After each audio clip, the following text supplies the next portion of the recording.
Hello, everybody. Happy Friday. Welcome to the Venus and Mercury League, brought to you in partnership with NRG Series and sponsored by Wizards of the Coast. My name is Haiyue, and I'm here. Well, at least I'm supposed to be here with the mighty linguine herself, Caroline Kavanagh, our two-time VML champion. But we have just lost Caroline literally a second ago. So we will try and send out the search party, try and find out where she is. But in the meantime, welcome, welcome, welcome. If you're joining us for the first time or if you're coming back, a warm welcome to everybody. We have got some really cool feature matches lined up tonight because it's the second week of Cow Time. Last week it was the first week. People weren't really sure what was going on in the format just yet. Everyone was trying out maybe, just old decks maybe with a couple of Cow Time cards. But this week, people have really gotten into their stride with their builds. And we have got some really cool, very sweet brews to bring to everybody tonight. And I am super excited to see them pan out or not pan out. I don't know. Let's see whether we can find Caroline before we get jumping in. But I think it sounds like it's going to be a little bit before we get Caroline back. So while we are going, while that is going on, just want to talk a little bit about the VML and our sponsors. The VML is, of course, the competitive league for people of marginalized genders in the Magic community this season and last season. But this season, we are sending our winner to the Cow Time Championships. That is going to happen at the end of March.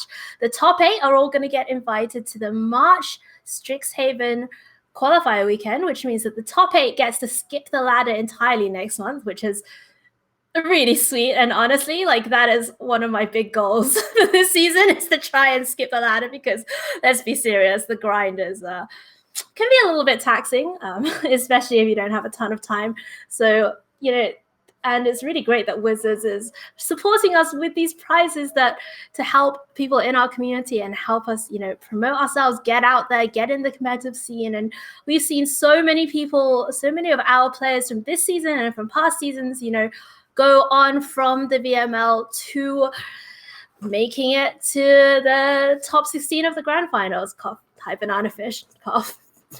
I'm like High Banana Fish's biggest fan. We've seen, Caroline win 2 times in a row, going to the Zendikar Rising Championships. We've seen loads and loads of our players, making waves in the SAG tour, in the CFB events, and from myself, and I'm sure from Caroline as well, if she were here, she would say that we have been overwhelmed by how well the VML has gone, how, welcoming and supportive and accepting the community has been towards our how great it has been for Wizards to support us, especially this season with some financial support as well, which is why we're now #sponsored by Wizards. We also have to say a huge thank you to Channel Fireball, because CFB are supporting our prize pool as well.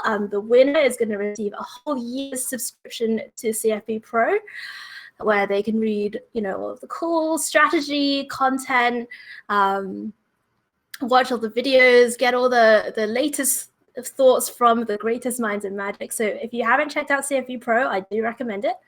And they, the top 8 are also going to get a month subscription. So huge thank you to CFB. And I guess the last people to thank are, of course, NRG Series. They are our WPN partner for this season, and hopefully for future seasons to come. We have loved working with them.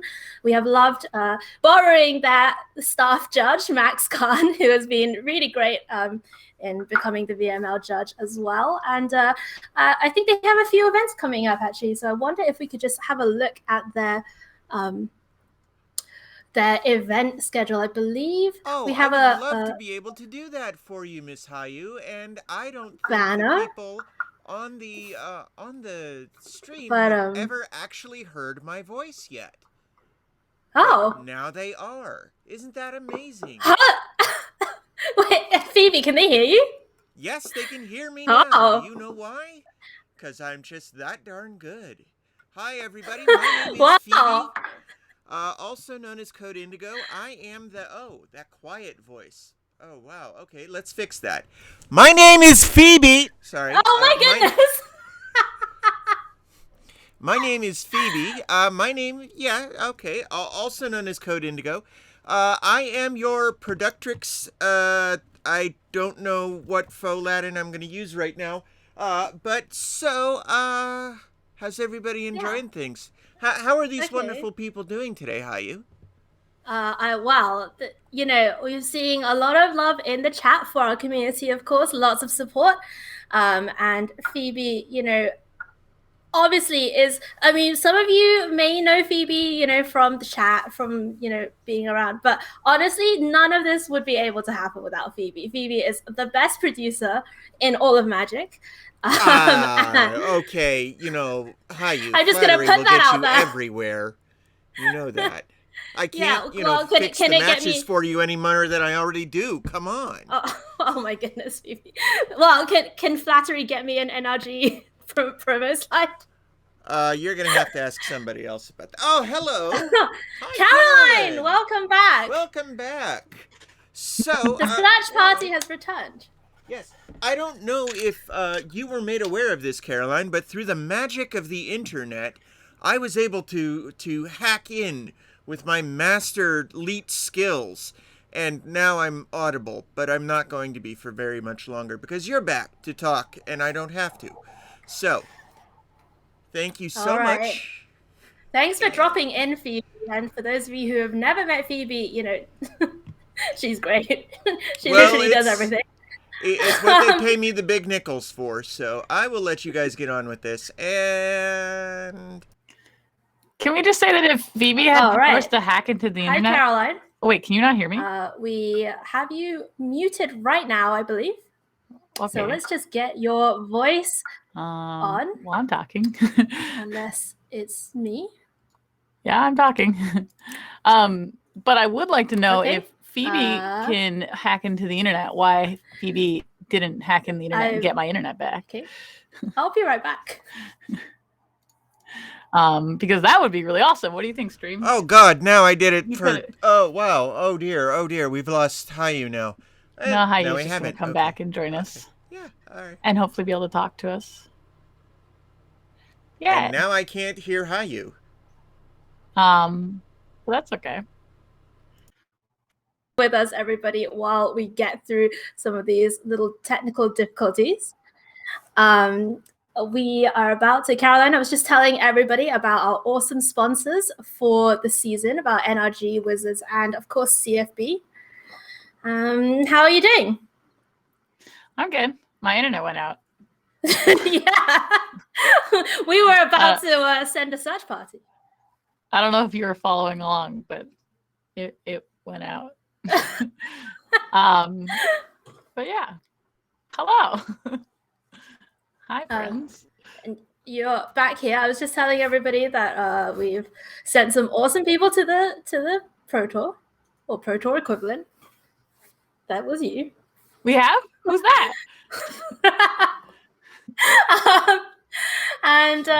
Yeah, we were just about to talk about some of NRG series events that are coming up. I believe they have February the 21st at 12 p.m. EST. They have Modern. Ooh, Caroline, this is more up your street. Well, it's up my alley, but it's actually kind of important that it's February 21st and not the opposite date, which would be today, February 12th, because Modern right now, it's like, something's wrong with it, but it just kind of exists and you can't do anything about it. So one thing I'm looking forward to for this event is potentially, rumor has it, if you read some random secret lair articles. Rumor has it there may be some changes coming to Modern as early as this Monday. So that would be pretty cool for one of these, potentially one of the first new Modern, in quotations, there's been many of those, tournaments to see kind of what gets, after Uro gets the boot, which we know is coming, maybe the art piece here also. I know. I was just going to say, they did really well picking this art because they made this poster well before the deck was a thing. Now, this is the trickery one, right? This is the 2-mana counterspell. So that deck might not actually get touched. That deck might be okay, but we'll see. But there's a lot, it's going to be good. I think the NRG series are super awesome. I'd like to point out that they're at 12 Eastern, which is 9 a.m. Pacific, which is a reasonable and lovely time to start a tournament for all parties involved. Thank you to this tournament series and other tournament series. Could maybe do that more often. That's nice. Thanks. So. We're definitely not thinking about super Qs. Well, 7 a.m. is a really... Have you done anything smart at 7 a.m.? I certainly have not. I have never done anything smart at 7 a.m. In fact, I could categorically say that everything I've done at 7 a.m. has been awful. All right.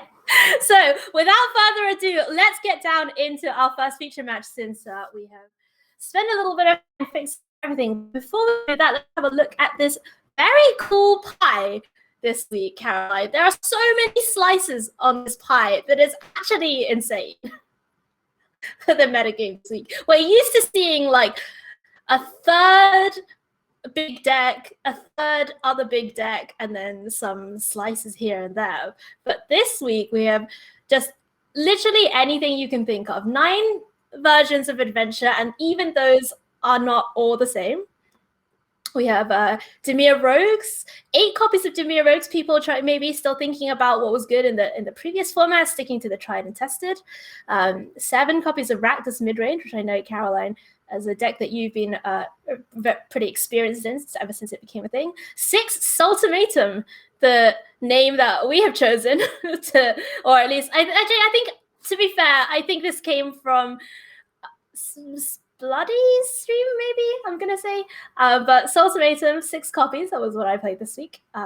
Kind of the new hotness, as it were, on the Kaldheim stage, and then a few 3-ups that you see in that Goldspan Dragon kind of area there. Some Yorion, some mono green food, Team Ramp, mono white aggro. There were quite a few mono white aggros this week, actually, and then 22 other strategies. And 22, as you know, is about a third of the league. So really all over the place in terms of the metagame this week. And we love to see this kind of, I personally love to see this kind of open environment in the early days of Standard. And I believe we have just lost Caroline again, so we will try and retrieve her and or send electricity her way.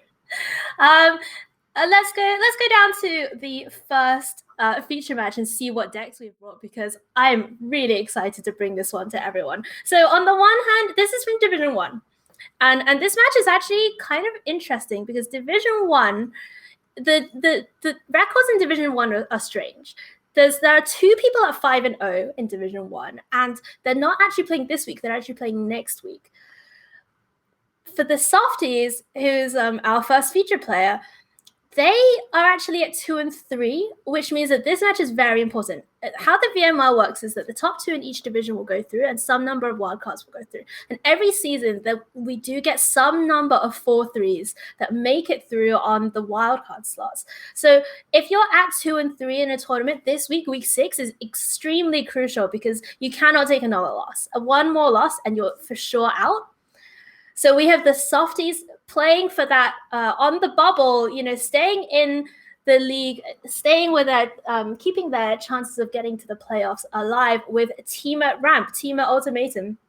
And I have to say, this deck, ever since the printing of Goldspan Dragon, has really gain some new life. Like we were really, obviously it lost Omnath in the previous iteration, it lost Uro, and then people were kind of experimenting with Lotus Cobra, experimenting with Obosh, the Prey Piercer, and I believe that is still in the companion slot for the softies here. You can see that copy in at the sideboard. But Goldspan Dragon means that there's no, like, the whiff factor on Genesis Ultimatum has dropped a lot. Goldspan Dragon comes down and it can attack immediately, especially if you get multiple copies. Makes it much, much easier for this deck to close out. In the past, we've seen a lot of Genesis Ultimata being cast. We've seen some good hits. We've seen a lot of bad hits. We've seen sometimes Terror of the Peaks comes down. There's nothing to combo with it.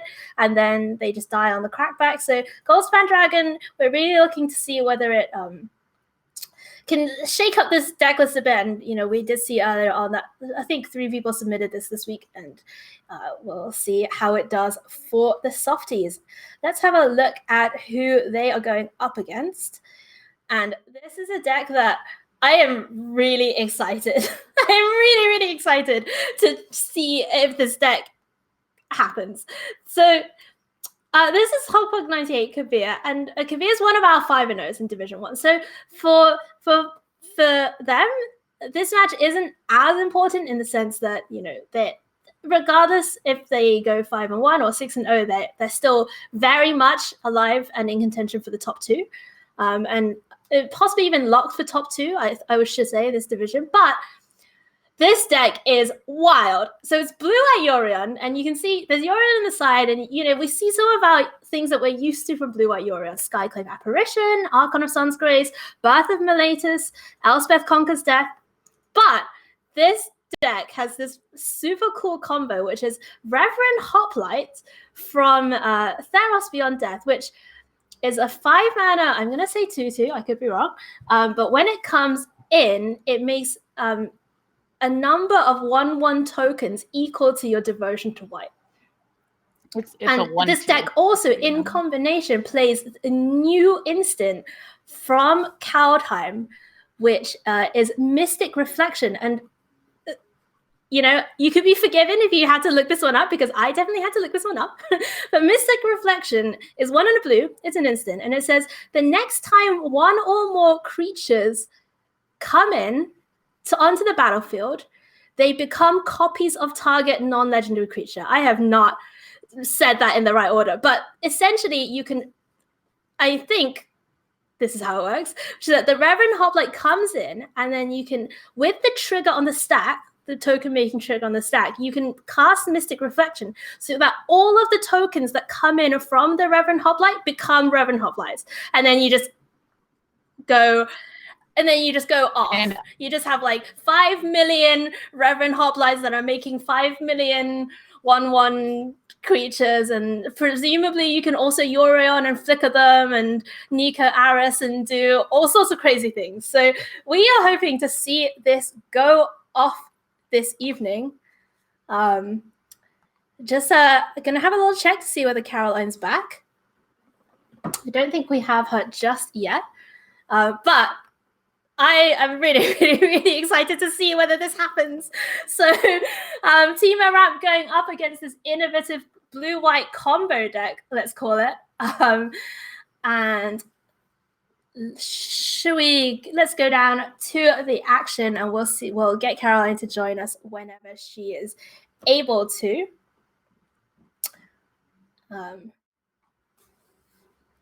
All right, looking at the opening hands here. Yeah, we're seeing some love in the chat for this combo. I am super excited. Oh, 3 copies of Birth of Meletus, maybe slightly too many. Skyclave Apparition, Elspeth Conquers Death for Hogpug. As for the softies, pretty classic looking Ramp Hand, Cultivate, Lovestruck Beast, double Beanstalk Giant. Looks like that one's going to be a keep for them. Yeah, put one of those copies of Birth of Meletus back. Nobody needs 3.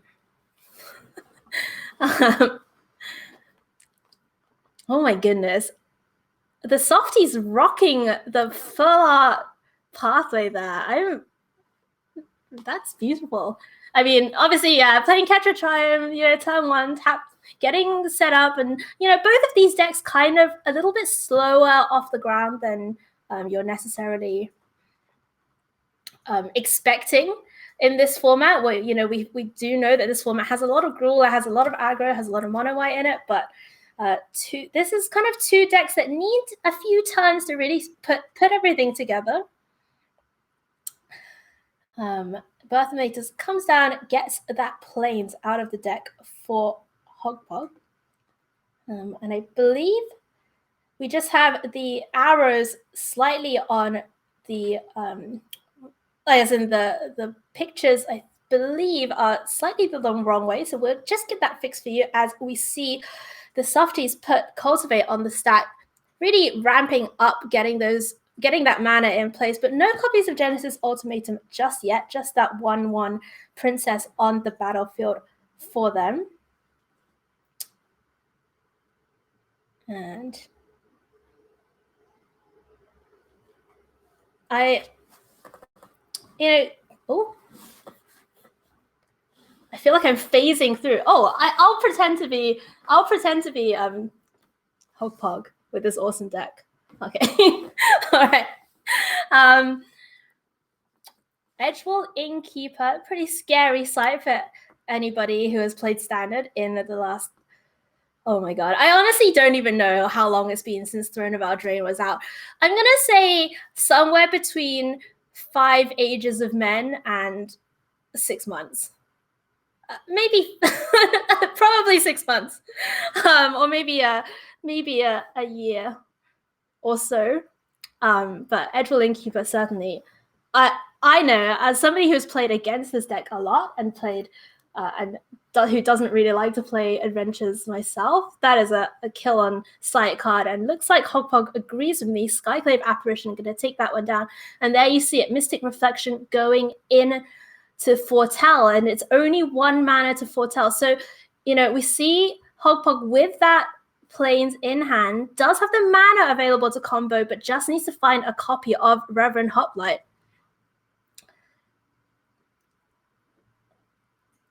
Both players really not putting a ton of pressure on, especially with those 1/1s dealt with on the side of the softies. Lustrous Beast, of course, going to hold back this Skyclave Apparition on the ground. We do know that Hogpog has put that copy of Yorion Sky Nomad into hand from the Companion Zone.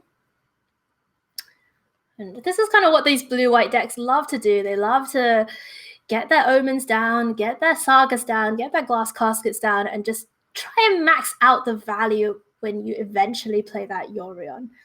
Looking over at the softies hand, not a lot going on. Beanstalk Giant, there's 2 copies of Beanstalk Giant, and there is a copy of Kazul's Fury. So I'm going to keep my eye on that one, because I kind of want to see a giant Beanstalk, a giant, I suppose, being flung at the face. And there's a second copy. So, okay, so maybe this is a game plan now for the softies.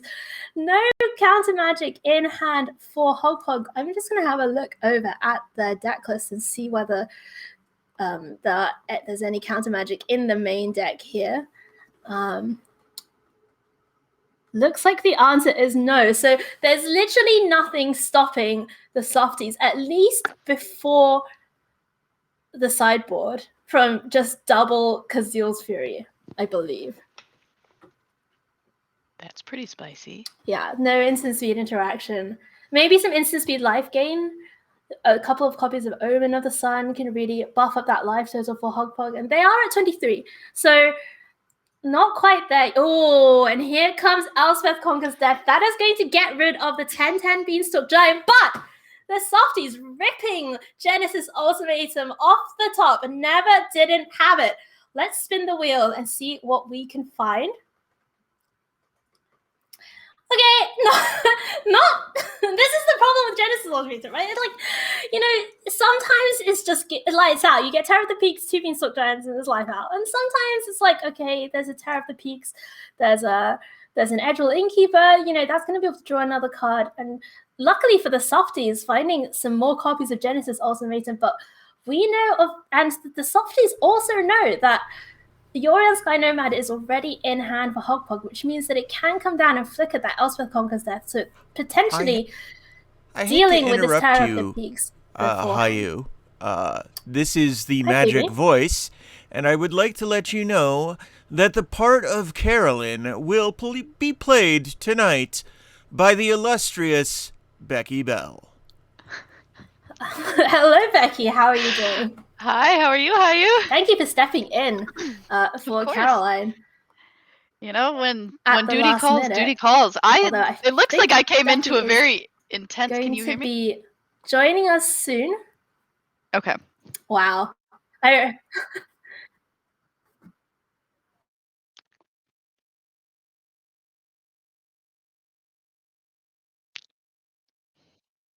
Okay.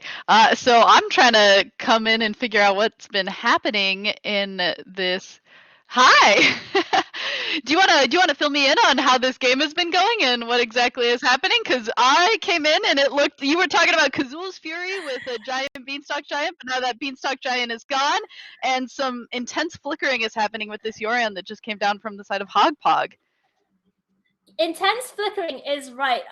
The softies got one Genesis Ultimatum off already, but that only hit Terror of the Peaks and Edgewell Innkeeper, and then also hit 2 extra copies of Genesis Ultimatum. But Hogpog already had Elspeth Conquers Death on the battlefield and Yorion in hand, so was able to flicker all of the things and get rid of the Terror of the Peaks before the second Genesis Ultimatum comes down, which, again, not the best hit.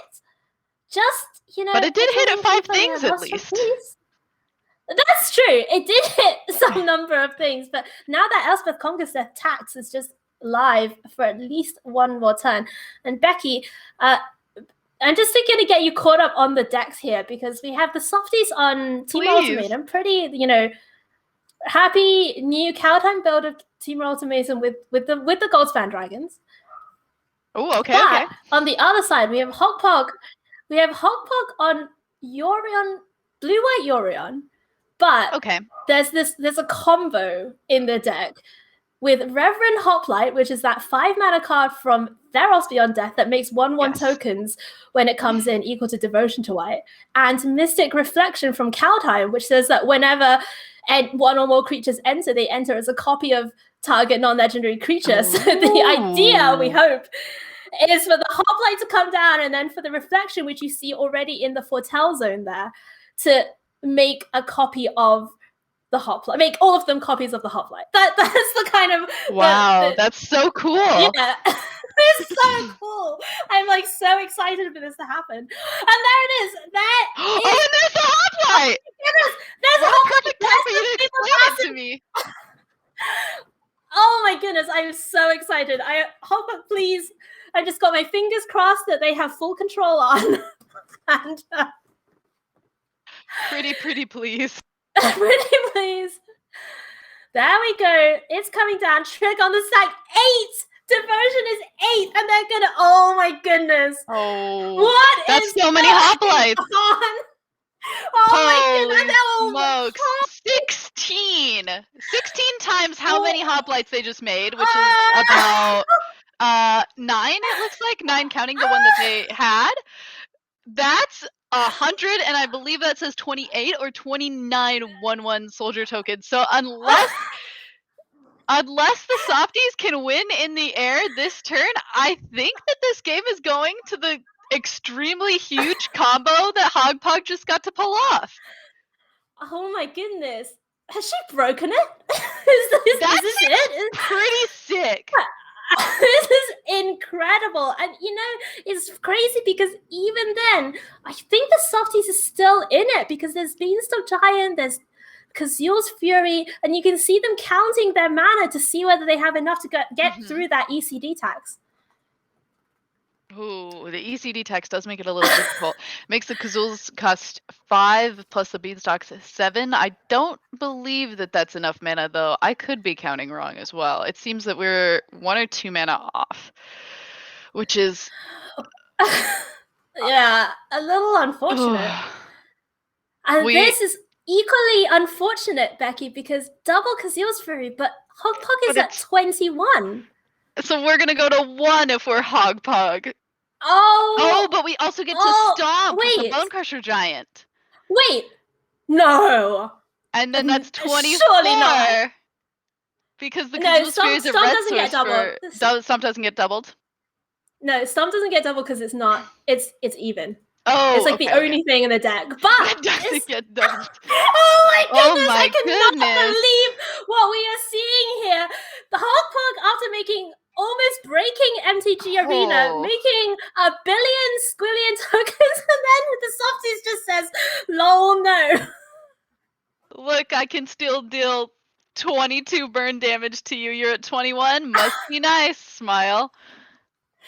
I'm Wow. in shock. What an You've insane really- game for me to pop in on.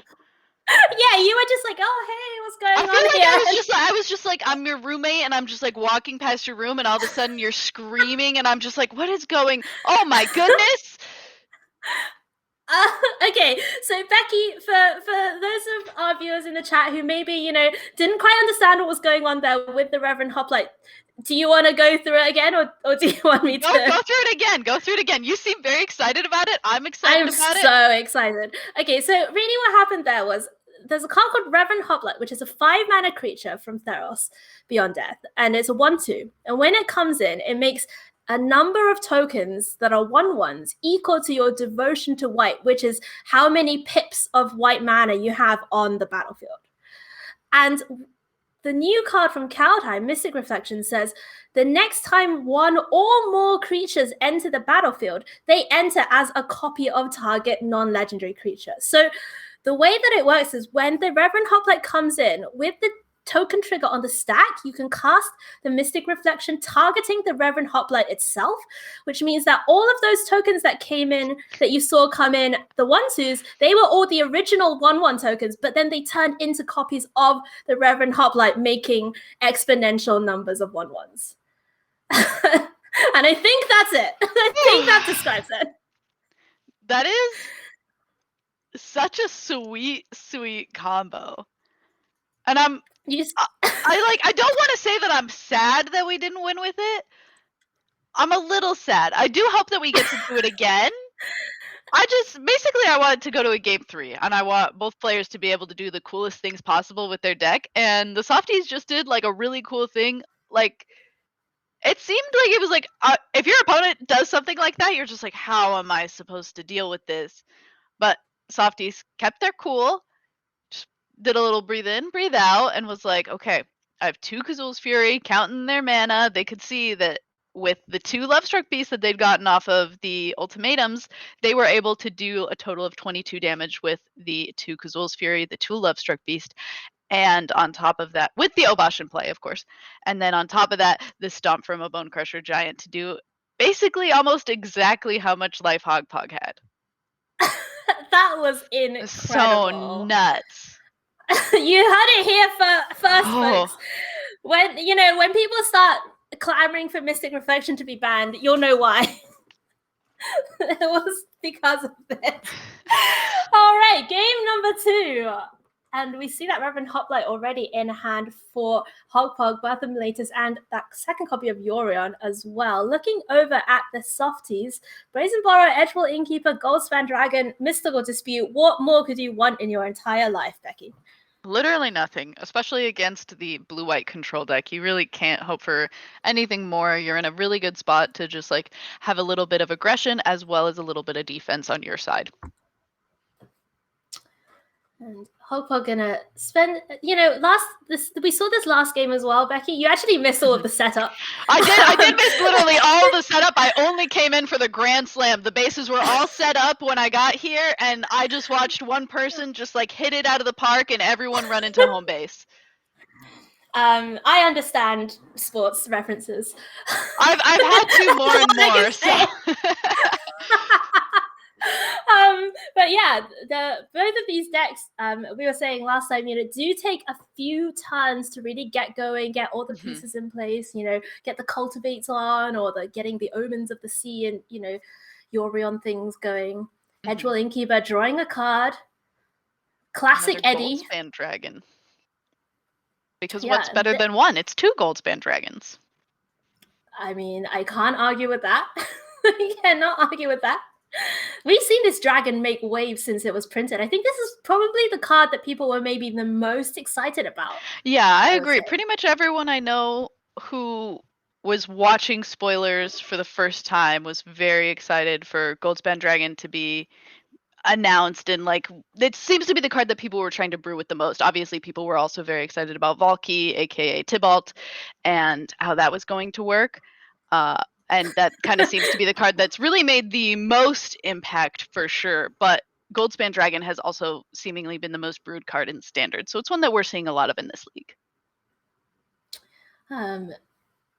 I was just sharing with our viewers earlier about how much is actually added to this Genesis Ultimatum deck, because a lot of the time you can Ultimatum and just hit a couple of things and then, can't quite get there in terms of finishing. But now with like multiple hasty dragons, I think it really has changed the texture of this Ultimatum deck. Ooh, a nice way to put it. Yeah, it really has. It's made it a lot. It's made it come together. It all meshes a lot better. Come together. There I we love go. that. Come together. What a good song. What a good song. Very excited about also anytime I'm able to see Obosh. I think it's such a cool card in the way that it nicely interacts with all the adventure cards. It's one of those things where you see older cards from one set mesh really nicely with cards from another set, even though they have very different mechanics. Obosh, not the companion is not without their controversies, as we see the softies find that crucial second red mana, but it does come intact. So no ultimatum this turn. But next turn, which could be a little scary, knowing that your opponent is playing a blue-white deck, you see those two colors and you just know in your mind's eye, you know that they're playing counter spells. And so you know that you're going to have to possibly try to fight through what big spells you're trying to resolve. And especially in this league, we have open deck lists, so they're able to see each other's decks, see each other's sideboards, and kind of anticipate what each other are going to be bringing in. So I imagine if you're softies, you're kind of seeing those disabled strokes in the sideboard and being like, well, my deck's pretty big, so I guess those are probably coming in, and I'm going to have to play around those. Yeah, for sure. And Hogpog, they are at 5-0 in their division. Division 1's very weird, Becky. There's 2 5-0s. Oh yeah, I know. Wait, is that your division? That's my division. Jeez, I can't believe I was division splaining you. Quite all right. What a fun interaction! A bunch of tutus for Archon of Sun's Grace with Nico Eris. Are shards enchantments? They are enchantments. Oh my god! How did I not know shards were enchantments? This is crazy. Look at all those tutus. Oh, and there's that copy of Disdainful Stroke getting the Goldspan Dragon. Although for the softies, you've got to think maybe that dragon trying to bait out the Disdainful Stroke before that ultimatum comes into play.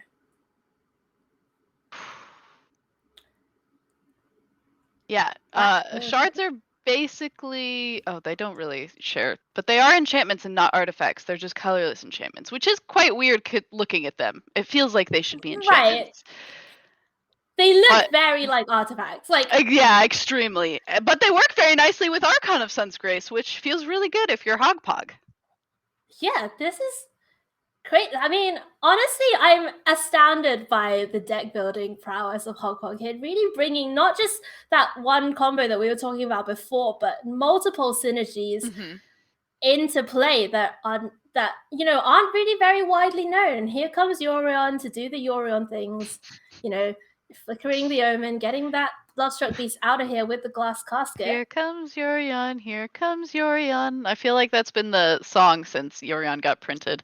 For a while it was Luris, but most overarching song has been Yorion. And Genesis Ultimatum, a few good hits, 5/5, Lovestruck Beast, the 9/9 Beanstalk Giant. But Becky, look at this Air Force on the side of Hogpog, let alone the combo that is in hand for them as well. And if I'm the softies, I think the best way, to go out is by throwing one of the shards back to hand and saying, good game, going to sideboards. All right, so yeah, we Alright, are getting to see some really powerful combos on the side of both sides, and we are going to game 3, kind of like I wanted. We didn't get to see Perfect. the reflection and the Hoplite combo again, but we got to see a different combo in the form of Nico Eris and Archon of Sun's Grace, which was its own special combo. And we did also see Hogpog nicely leave up 2 mana to say, well, in case you did still want to do something, I'm gonna, even if I don't have a counterspell, I'm gonna make you think that I do. Even when they were using the rest of their meta to cast the X part of Nico Eris. Yeah, I love to see that. And, you know, as someone who has been known to play some counter spells in her time, just a little bit. Just a little bit. It is definitely one of the most fun parts, I think, of playing that kind of strategy, like the mind games that you can get into with your opponent.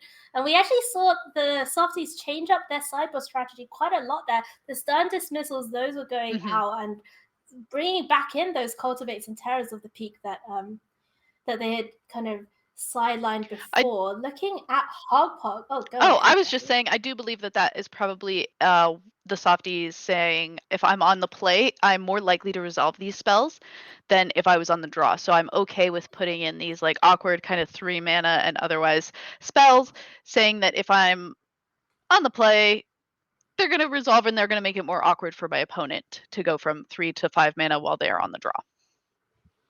Makes a lot of sense. So crucial game number 3 here. For the softies, at least, for whom they are on the bubble.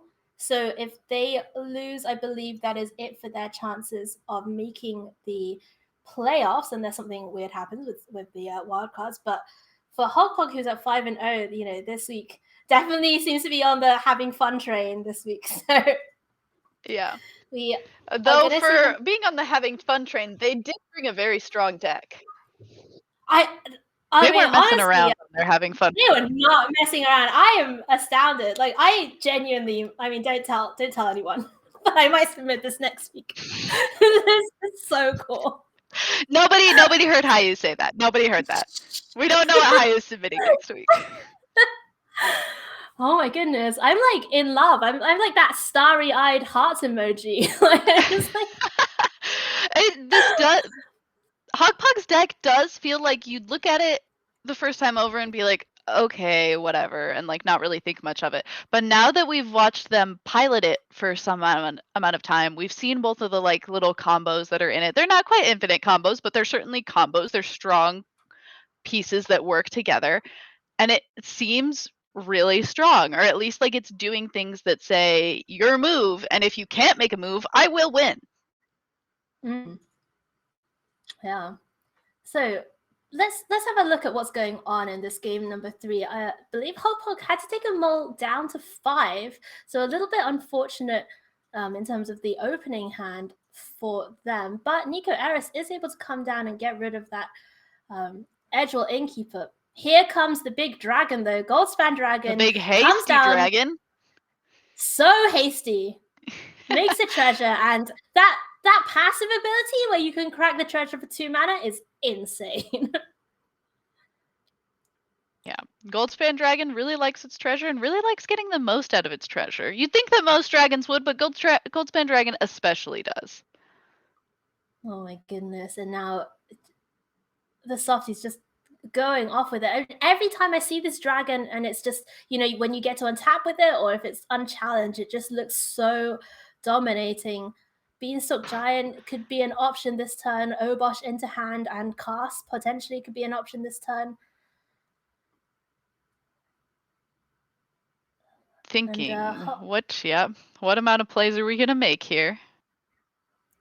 Hogpog really looking for something to deal with this board now, down to 14. Does have an Omen of the Sun, which can make a couple of chump blockers for this Beanstalk Giant at least.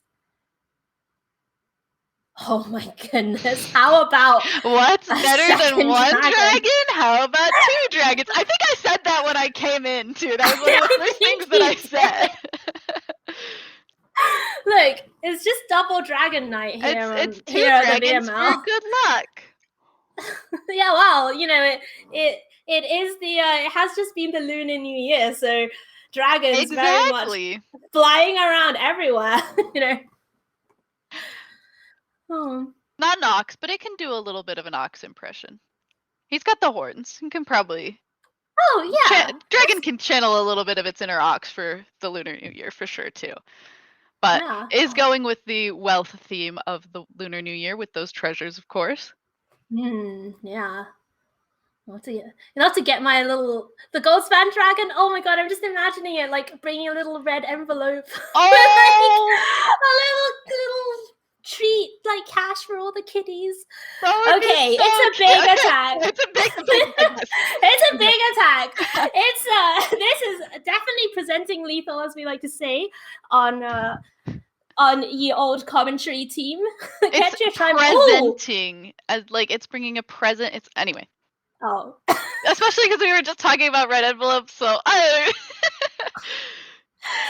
love it. I love it. And that Omen of the Sun does keep Hogpog alive for this turn, but they're going to need to find a Doomscar pretty quickly. Otherwise, it's going to be lights out next turn. See what they find. Just a Fabled Passage off the draw step. Yorion, that can flicker. Does this keep them alive? If we didn't have a Brazen Borrower in the hand of the Softies, I think it might have actually. Oh. I think Softies is now deciding if the correct answer is to throw back the Omen of the Sun before Yorion comes down. I think they're making the correct decision to win the game here by waiting for Yorion to resolve and instead using the Brazen Borrower to return Yorion back to the hand so that we can at least attack for a solid 10 in the air next turn. And I do believe we have enough mana to get Obosh into our hand and play it in the same turn to have both of these dragons attack for much more damage because of Obosh. Oh my goodness. Obosh Goldspan Dragon is just... I'm scared. I'm scared just thinking about it. And here we go. Here's that play you were describing just now, Becky. Brazen Borrower are going to pettily thieve away this Yorion Sky Nomad. But Mystical Dispute! We have head cams. I could have seen that too, but don't mind me. No, I mean, Hogpog has been holding on to that Mystical Dispute for quite a few turns, and it's going to come in handy here. Ooh. Oh my goodness. Oh, I mean, my goodness. we still can't do both. We can't bring Obosh into our hand and play Brazen Borrower, but we can bring Obosh into hand and return Yorion with Brazen Borrower, but maybe it's not the right play. We're going to do it anyway. We will get to play Obosh in our second main phase off of the treasures from the Goldspan Dragons, but we are not able to do it pre-combat to win the game anymore. That makes a lot of sense. Okay, so Yorion goes back to hand.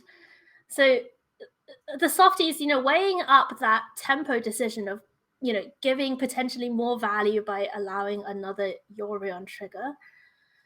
Hogpog down to 2 life from this attack, facing 2 dragons. Obosh the Prey Piercer in hand, Beanstalk Giant on the battlefield, Brazen Borrower ready to flash in. Just finds an island for the turn. It's nothing would be scarier than having lost the first game in such a manner and then being at 2 life and just being like, please don't find a stomp. Oh, yeah. But at least we're going to gain 2 more life off of this flicker of this... Is it enough? Omen. So, I mean, Hogpog goes to 4 from the Omen and then can block 1 dragon. Isn't that... Nope, I believe it is still lethal even without the Obosh that is in hand. Unless Hogpog sees something that we don't. Yeah, I mean, you gotta... Also... There is an argument. You always got to give your opponent the opportunity to, not click a tackle or whatever it might be. So here comes Yorion again. And there is a draw for Hogpog off that Omen of the Sea, but just finds Elspeth Conquers Death. That is going to do it. And we see the Softies take down this 5-0 to 1. So, yeah, taking down one of the 2 undefeated players in the division, and it actually doesn't matter for Hogpog's record that much, as in they are still going to be in top 2, but for the Softies, that was a huge match. Huge win. Keeping their hopes alive. Yeah, keeping their hopes alive for the playoffs. So congratulations to them. What an exciting first feature match. Apollo is also both saying in terms congratulations to the softies, as well as a good game to Aw, Hogpog. Huh, aw. bud? Yeah. Yeah. Aw. Maybe we should just replace you with I Apollo. honestly, he'd be better than me. He's just much more fun to With- watch than me. I understand. We'll It's just okay. progressively cycle through casters. We're Yeah, just exactly. like Caroline was here for a bit, and then Phoebe was here for a bit, and then Becky, and then we're just gonna be Apollo Yeah. for the rest of it. He's gonna be your partner for the rest of the night. Have fun. He's very good. He'll go. I mean, that's Or, where what you're yeah, better wrong, analysis? ladies. I never What better left. analysis? Oh my goodness. Phoebe never leaves. Phoebe is omnipotent. Omnipotent, omnipresent, omniscient, Yes. Hey, everything. hey, All hey, the hey. omnis. Omna? I take Maybe? medicine for my omnipotence. All right. So that was wild. I'm still recovering from the I'm still recovering from explosions. game 1 when I came in and immediately got like whiplashed into. By the way, this is new standard. Well, let's move straight on to Division 6. This is new standard. It's like we were saying. And Division 6, so before we get into Annabelle's deck, let me just tell you a little bit about what's going on here. So Annabelle is last season's runner-up at 2 and 3. So in the same position as the softies, cannot afford a loss here, or they are potentially out, or we think out of running for the playoffs. And Annabelle's opponent, Jenny, who we'll see in a bit, Jenny's at 3 and 2. So for Jenny, it's like a win and put her in very good running for top 2. And for Annabelle, it's like a must win here. So let's see what Annabelle has brought. Oh, White Weenie. Yeah, this is an interesting deck. I like that Annabelius is mentioning that Erin Barish posted this list and that she also got to play it in the SCG 5K over the weekend. So she has a little bit of experience with this list before she is really going into the VML with it. I personally haven't seen a ton of this style of deck, but it seems like we got a lot of support to do some extra cool things in call time in the manner of some really aggressive 1-drops that are really helpful for this style of deck. So we're getting the bird as well as the human cleric over there. Not sure their names exactly, but well, it's a Battlefield Raptor is the Thank bird. you. So that's the 1-mana 1/2 flying first strike burb. And then we have Code Spell Cleric, which is the 1-mana 1/1 Vigilant. But if it's the second spell you've played, when it comes in, you get to put a +1/+1 counter. And Becky, I have to admit, I know this deck intimately well because my opponent this week submitted this exact list. So you'll be able to tell me all of the ins and outs of it. But I do love any deck that is playing things like Basri's Solidarity. So I'm very excited to see this deck play. Honestly, Basri's Solidarity is kind of it's kind of much better than it seems because there are a lot of Heartless Acts out there.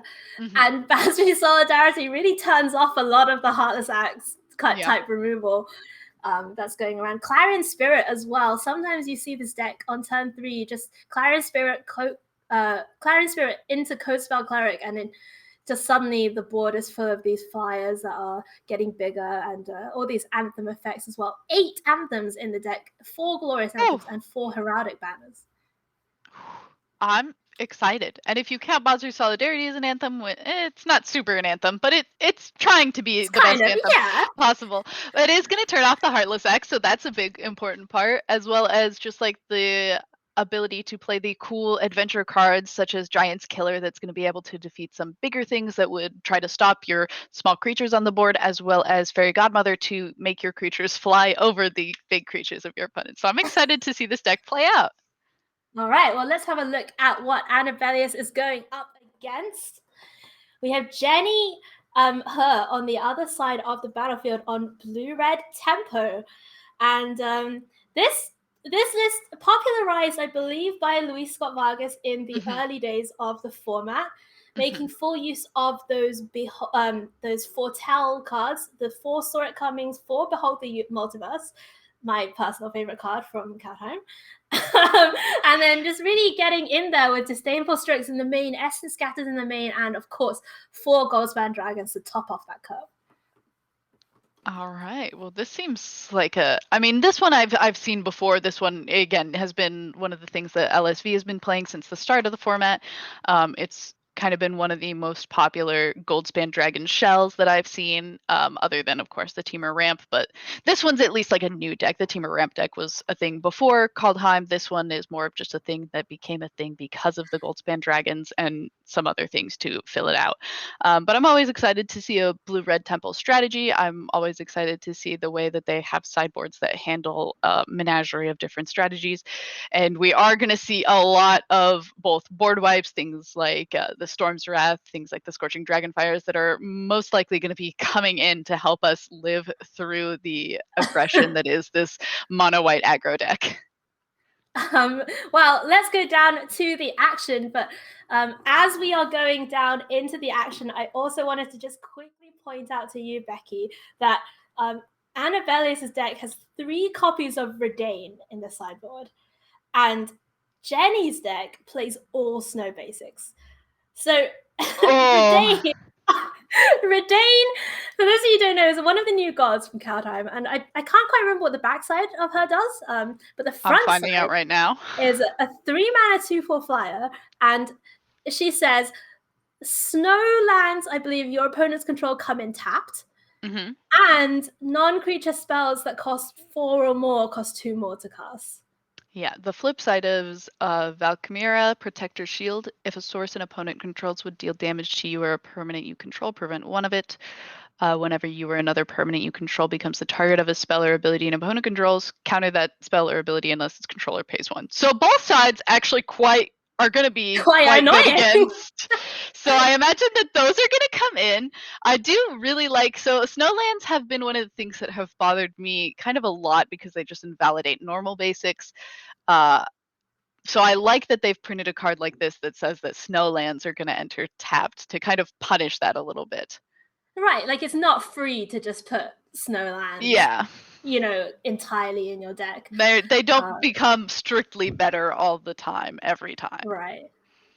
And here we go. So we've seen, this is the kind of the start that the mono white deck classically will get up to. 1 drop on 1 drop, 1 drop on 2, and here Basri's Solidarity gonna start putting counters on everything. Coastwell Cleric, that's gonna come in, put an extra counter on, and suddenly it's turn number 3 and there's 8 power on board. Yeah, that's quite good. However, about 3 of it's going away, so we're only going to be swinging for 5 because the Brazen Borrower is able to say, go back to the hand, Fairy Godmother. At least there's a Fairy Godmother, and we'll be able to cast that other side of it on the next turn. Oh, here's Behold the Multiverse coming off the Foretell. Scry 2, Draw 2, a classic. I mean, Scry 2, Draw 2 is probably just my favorite 4-word sequence. Like 4-word phrase.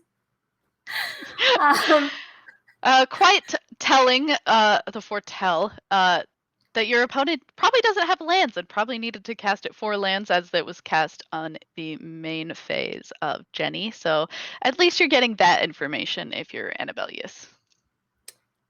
So Fairy Godmother, the one that was bounced to hand, is going to try and target Coastwell Cleric, but Bone Crusher Giant is going to fizzle the Godmother and to kill the 1-drop. That feels bad. Bone Crusher Giant has single-handedly kept down so many aggressive strategies in the format since its printing. And we're seeing exactly why.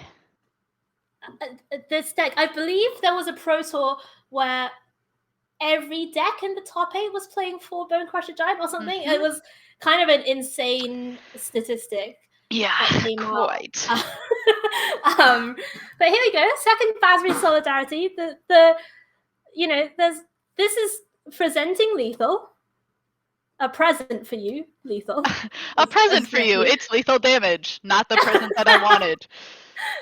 Though we will be able to answer it, and at least not take lethal damage. And these Brazen Borrowers have been pretty annoying, actually, for Annabellius. Quite. But keeping Jenny alive does go down to 3 from this attack. And Annabelle is thinking about whether to play out this Fairy Godmother right now or not. this is a hard decision. When your opponent is playing something that is predominantly flash or instant abilities, like Jenny, it's hard to decide whether you main phase a 1/1 or try to use the sorcery side of Fairy Godmother to evade something that Jenny would play on her side.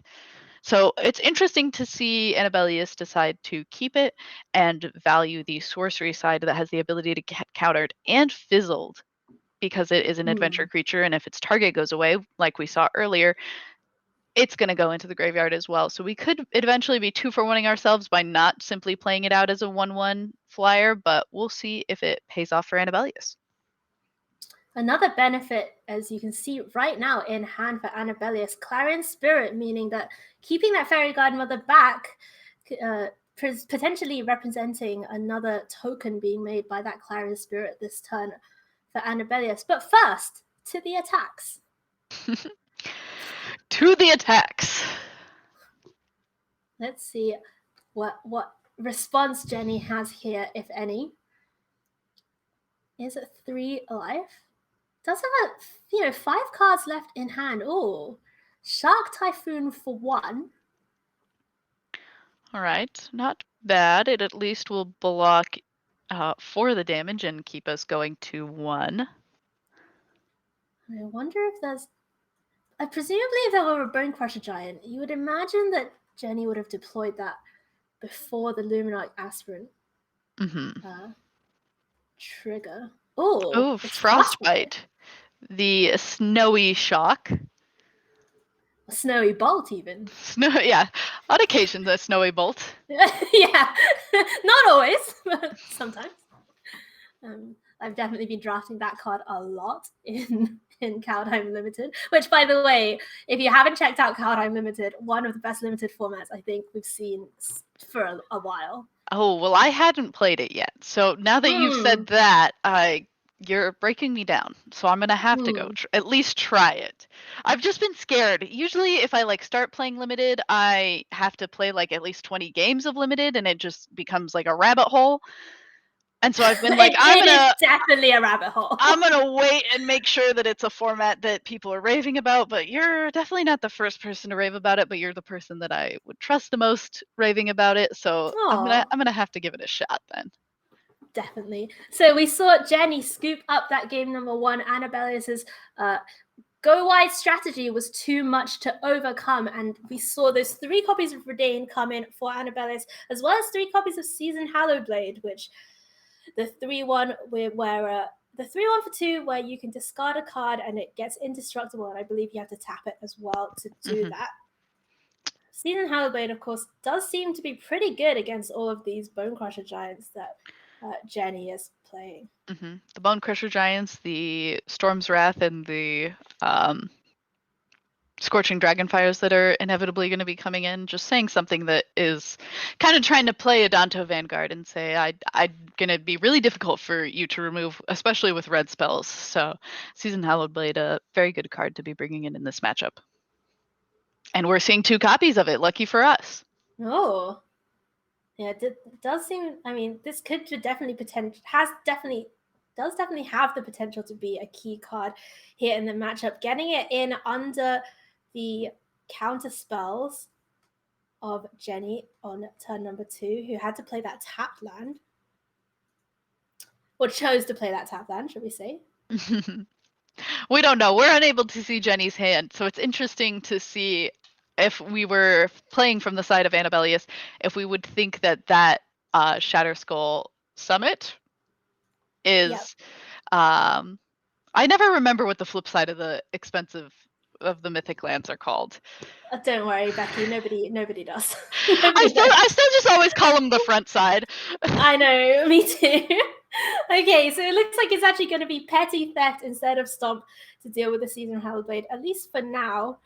And Becky, there's been a lot of capital D discourse back in PM about what the word temper really means. Oh, okay. I was like, what is the discourse? What are we about to... What tea are we sipping right now? Okay. Oh, no.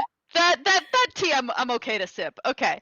Yeah, I'm not really sure. I usually would imagine that it's just like playing cheap spells to as soon as possible get to playing 2 spells, but still never like losing cards in hand is how I would think of tempo, or how I've come to like kind of define tempo strategies.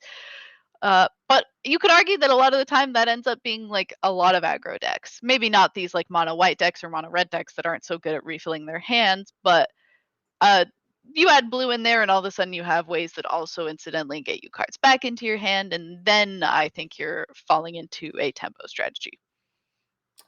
And here we see kind of what you're talking about, Frostbite. That's going to, the Seasoned Hallowblade isn't going to die. It can activate its ability, but it means that it does have to tap because Jenny is doing this before attackers are declared. So that Seasoned Hallowblade unable to attack this turn, and Annabelle is just only able to send with the 2/1/1s, and Jenny sitting comfortably at 18 right now. Is 1 mana gain 4 life worth it, do you think? I mean, it depends, right? It can be. I mean, it's better than a healing self. That's true. I will agree there. Well, it's not just okay, Becky. It's not just game for life. Your opponent also discards a card. That's true. Okay, you're correct. You're correct. Sorry. Interesting that we also saw Annabelius discard the Heraldic Banner, especially on turn 4 when we would have been able to play the Heraldic Banner and the Seasoned Hallowed Blade in the same turn and be able to buff up our entire team and also buff up these Seasoned Hallowed Blades that we're trying to use as our main marquee of damage in this matchup. I'm having a look at Jenny's mana base. So no copies of Jawari Disruption, which is a card that these white decks kind of have to play around quite a lot. But no copies for Jenny of that particular counterspell. Does have a lot of Shark Typhoons though, and Essence Scatters and the such.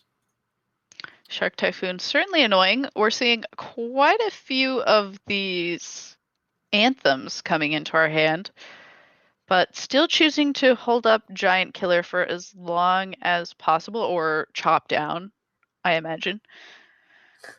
I mean, when this Izzet deck gets to 5 mana, it's just the alarm bells just start going off, right? Like the Goldspan Dragon, Goldspan Dragon, Goldspan Dragon. The most annoying alarm that you could possibly have. True. It's just, and yeah. Okay, so even Annabelle still, is able to get this attack in. Jenny down to 12. Getting the attack in and still holding up this chop down. So yeah, you are definitely in Annabelle's head. You're feeling the alarm that is the Goldspan Dragon alarm. Please, we can't let it live if it comes down. So we've got to hold up this chop down so that we don't ever have to deal with that card. I'm very excited to see Faceless Haven, the snow creature land, making some waves here in standard. It is triple snow to activate it, but it does become a 4/3, I believe. And okay, still no dragon just yet. No dragon yet. The alarm's still going off, but it's not here yet. Not here yet. I wonder what Jenny's plan is for dealing with these and really quite annoying creatures. Like honestly, Seasoned Hallowed. Oh, Fairy Guide Mother, the draw. Is this a lethal present?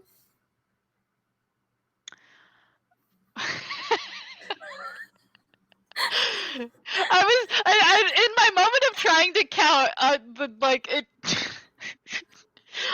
don't believe that even if we use the Fairy Guide Mother, it was a lethal present. I do believe it is going to be instead cast as a discard the spell, make target creature indestructible in the form of Seasoned Hallowblade. If I had to guess, based on how Annabelius has chosen to discard in previous turns, I think that the Fairy Godmother is going to be the next to go. Could be wrong. We might choose to discard the Anthem instead, but I do believe that the Fairy Godmother is going to make Seasoned Hallowblade indestructible by going into the graveyard. Yeah, that, served some Somebody's got to do it. Somebody's got to, it's a tough job, but somebody's got to get discarded to give Seasoned Hallowblade. It's not much, but it's honest work. Ooh. Oh my goodness! Faceless Haven gets activated, but here comes the Giant Killer with its axe. That is going to get down a down. land, which is an interesting flavor. I mean, is it But even I a land? It's accept like a pile of snow. Yeah, It's just like a giant snowman, and the little oh my giant goodness. killer's just like, yeah. Oh, the Giant Killer's like that. Those like really annoying kids in your neighborhood that like go Yeah. around knocking down all the snowmen. Exactly. Hmm. And just in case we don't draw anything else useful next turn, we do have this anthem we can slam and just try to win the game on the spot. We are running out of cards to discard to keep our seasoned Hellblades alive, which is always a little spooky to me. Bone Crusher Giant hits the battlefield for Jenny. That's going to be able to block something on the ground, although there is that Giant Killer active for Annabelius. And it's kind of a worrisome situation here for the Is It deck. We haven't seen a dragon out of Jenny. The one of Kabira Takedown. I love it. I love this card. It's so underplayed right now. Like there are so many good modal double face cards, and this one, really, honestly, probably one of the strongest. We'll see whether Annabelle decides to go for it.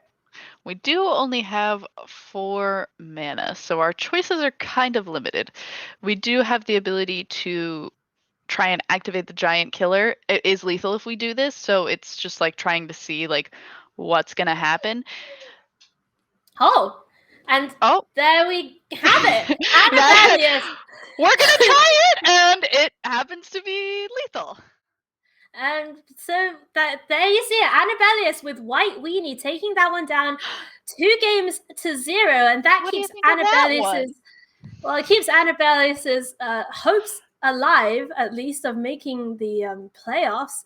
And for Jenny, also going to X and 3 now, 3 and 3, I believe, for both of the competitors. So definitely both still alive, but it's certainly a very key match there for our season 3 runner-up, Annabelius, and we hope to see her make another deep run here in the VML this season.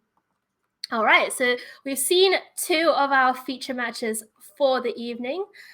Before we go on to our second 2 matches of the night, let's swing back around and have a talk about our sponsors. Let's talk about NRG Series. They have got a modern event coming up on February 21st, and in the brief moment that Caroline was with us in the booth, she did say that because there are changes coming to modern potentially on Monday, this possibly is going to be one of the first big tournaments of new modern, as it were. $2,000 in cash prizes for those of you who are interested in joining. And so huge thank you, of course, to Nerd Rage Gaming and their Championship Series for being our WPN sponsor / partner / in association with. And we also have to say, of course, thank you to Wizards of the Coast for sponsoring us this season, helping out hugely with the prize pool and, of course, with the costs of running the VML and making sure everything, is able to be smoothly operated and to bring you this broadcast every week. So huge thank you to Wizards of the Coast. If you haven't checked out Cowtime yet, if you haven't queued up in the Cowtime limited queues, Becky. I'm sorry, I'm on it. I'll do it. You got me? Get in there. And, the most exciting thing was, I think, for me, their latest announcement, which is that the next Arena Open is going to be sealed deck, which I'm so hyped about. That was competitive limited is back. Yeah, that was the other big thing, was okay, I guess I'll go back to playing limited.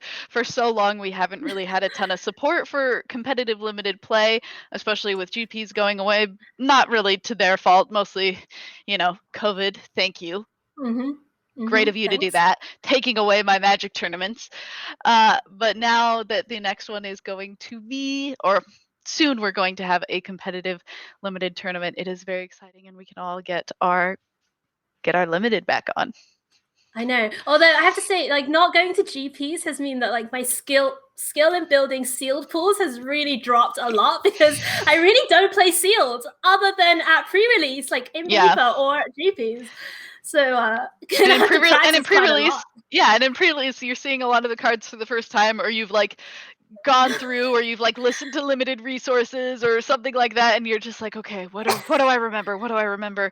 Oh, this card's good. I think this card's good. It seems busted. I don't think that this card's good, but somebody else said that it was really good, so I don't know. Yeah, I know. It's definitely a lot of finagling if you're about to build a sealed pool, and it's great that you mentioned limited resources, because it gives us a nice way of transitioning into talking about Channel Fireball, who are very, very kind to provide us with subscription to CFB Pro for the top 8. So 1 whole year for the winner, and a month's subscription of CFB Pro to the top 8. And want to check out any articles, strategy, content by some of the best players in the game, that is why you want to go. CFB if you need Pro. to look up some limited things All right, for Becky. the new limited tournament that are happening, And they actually have added quite a lot of new writers and content creators to their roster recently. So it's it's not just Louisa Marshall anymore. you can get lots of limited content. Ethan, the great drafter, of course, and they've added really a large number of people, including VML mainstay Jana Amari, who we may see. Oh, and Ellie, of course. And Ellie, VML yeah. Ellie. Jeez. two It's all VML one big... mainstays. Yeah. All right. Let's head down to division number 7, where we have a pretty fun another VML mainstay.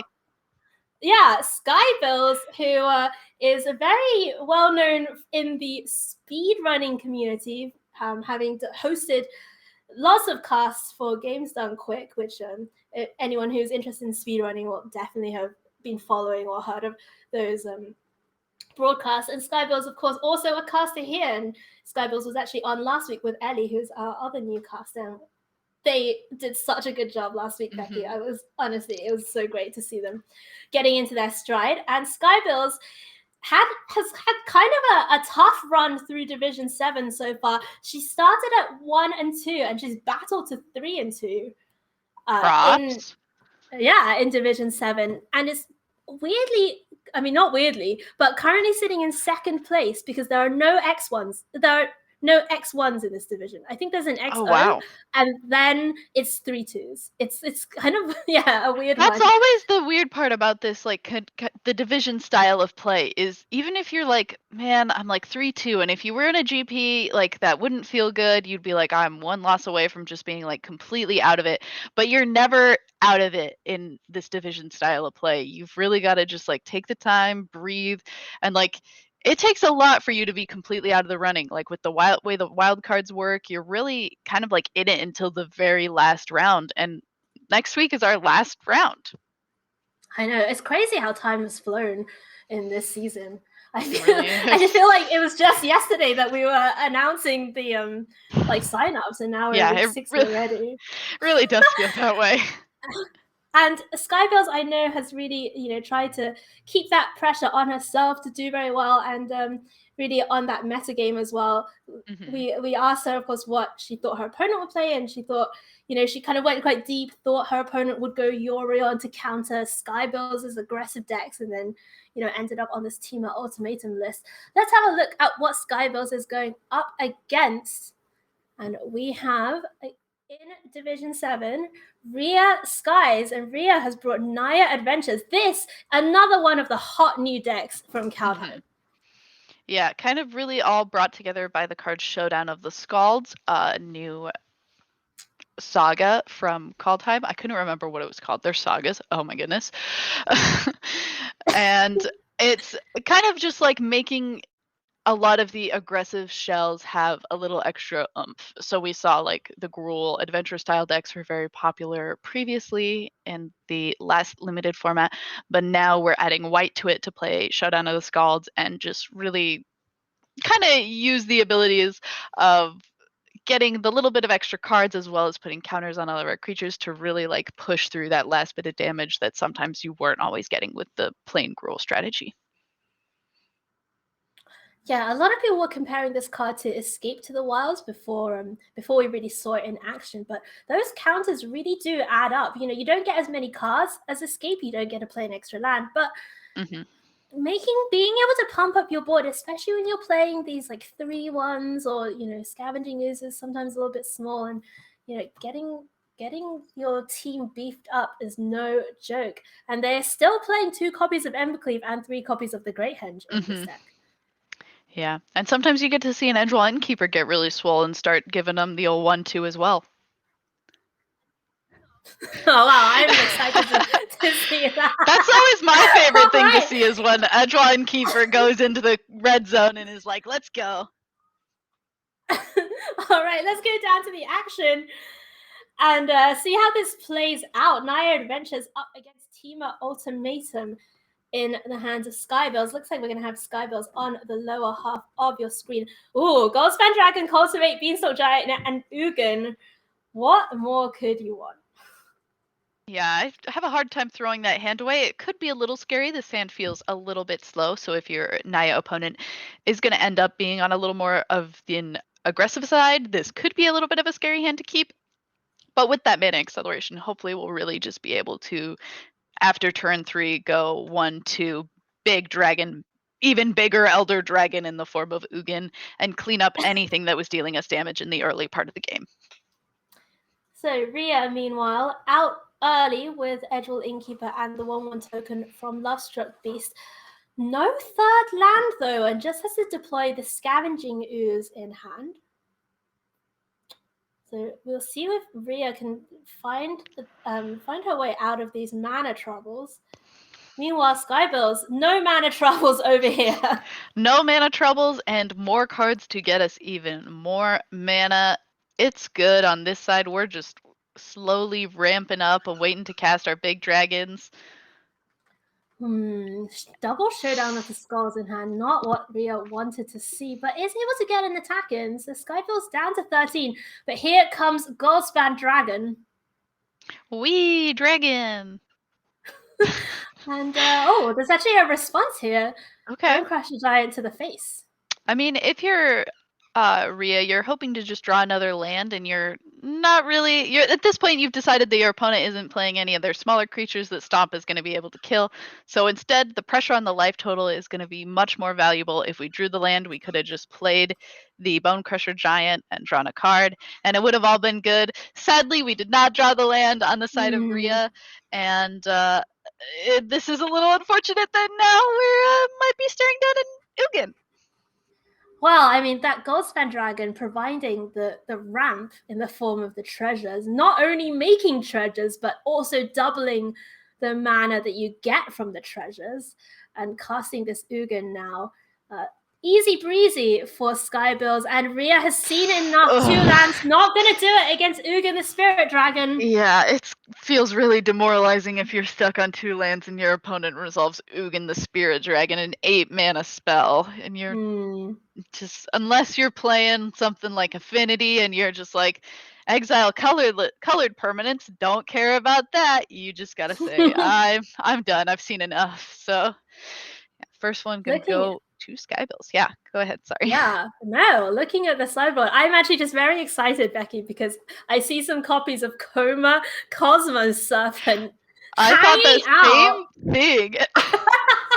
This card is bonkers, and we talk a lot of about Busted Simic Mythics. It's kind of like almost a meme now, right? But this one, it's not as busted as Uro, shall we say, but it still does a lot. Like 7 mana, 6/6, it comes down, it makes a 3/3 in every upkeep, and those abilities on it are really annoying.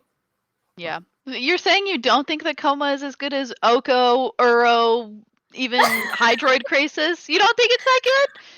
I mean... You're saying that 7 mana is that much weaker than 3 or 2 even? I mean, look, Becky, they don't pay me to be the expert in these matters, all right? All I see is a bunch of mana pips. Then in the expert seat, I will tell you, no, it is not as good as 3 mana. Okay, great. I'll put it I'm all glad to we rest got right that now. cleared up. But still, it does have the 3 most annoying words in Magic on it, which of course can't be counted. It's annoying to some people, a sigh of relief to others, and I will leave it at that. All right, Rhea, it looks like Rhea, after a much better start in this game with the mana situation, and we did see that singleton copy of Redain in the sideboard coming in against this play 7 mana sorceries deck. Scavenging Ooze is going to be met with the Essence Scatter. No oozes on this board, please. Instead, I would like to cast Fertile Footsteps. And it looks like we're going to be casting Fertile Footsteps for a couple of turns, considering we have 2 more Beanstalk Giants in our hand. Skybells with the risky keep there, kept the 2-lander, but rewarded by the the 3rd land coming off the top. And here's Redain now. And those Genesis Automata are very expensive indeed. As if they weren't expensive to begin with. We were just talking about how Coma being 7 mana made it so much worse than all the other Simic Mythics. So what's going to make things that are expensive spells that are kind of bonkers even worse? Make them cost more mana, which Redain is going to do a nice job of doing, and hopefully allow Rhea to have a little bit more of an aggressive punch into her opponent. And Redain, very nice stats on Redain as well. 2/3, meaning that it does escape the stomp of Bone Crusher Giant. And now I think, if I'm not wrong, Skybells may have a couple of Fire Prophecies in the list. I'm just going to double check that. So that could be an answer for Skybells. Yeah, 4 copies of Fire Prophecy in the main. So Skybells really looking to find one of those. We're really not seeing a lot of those cheap interactive spells. We're mostly seeing these big spells that are being made even more expensive by Redain.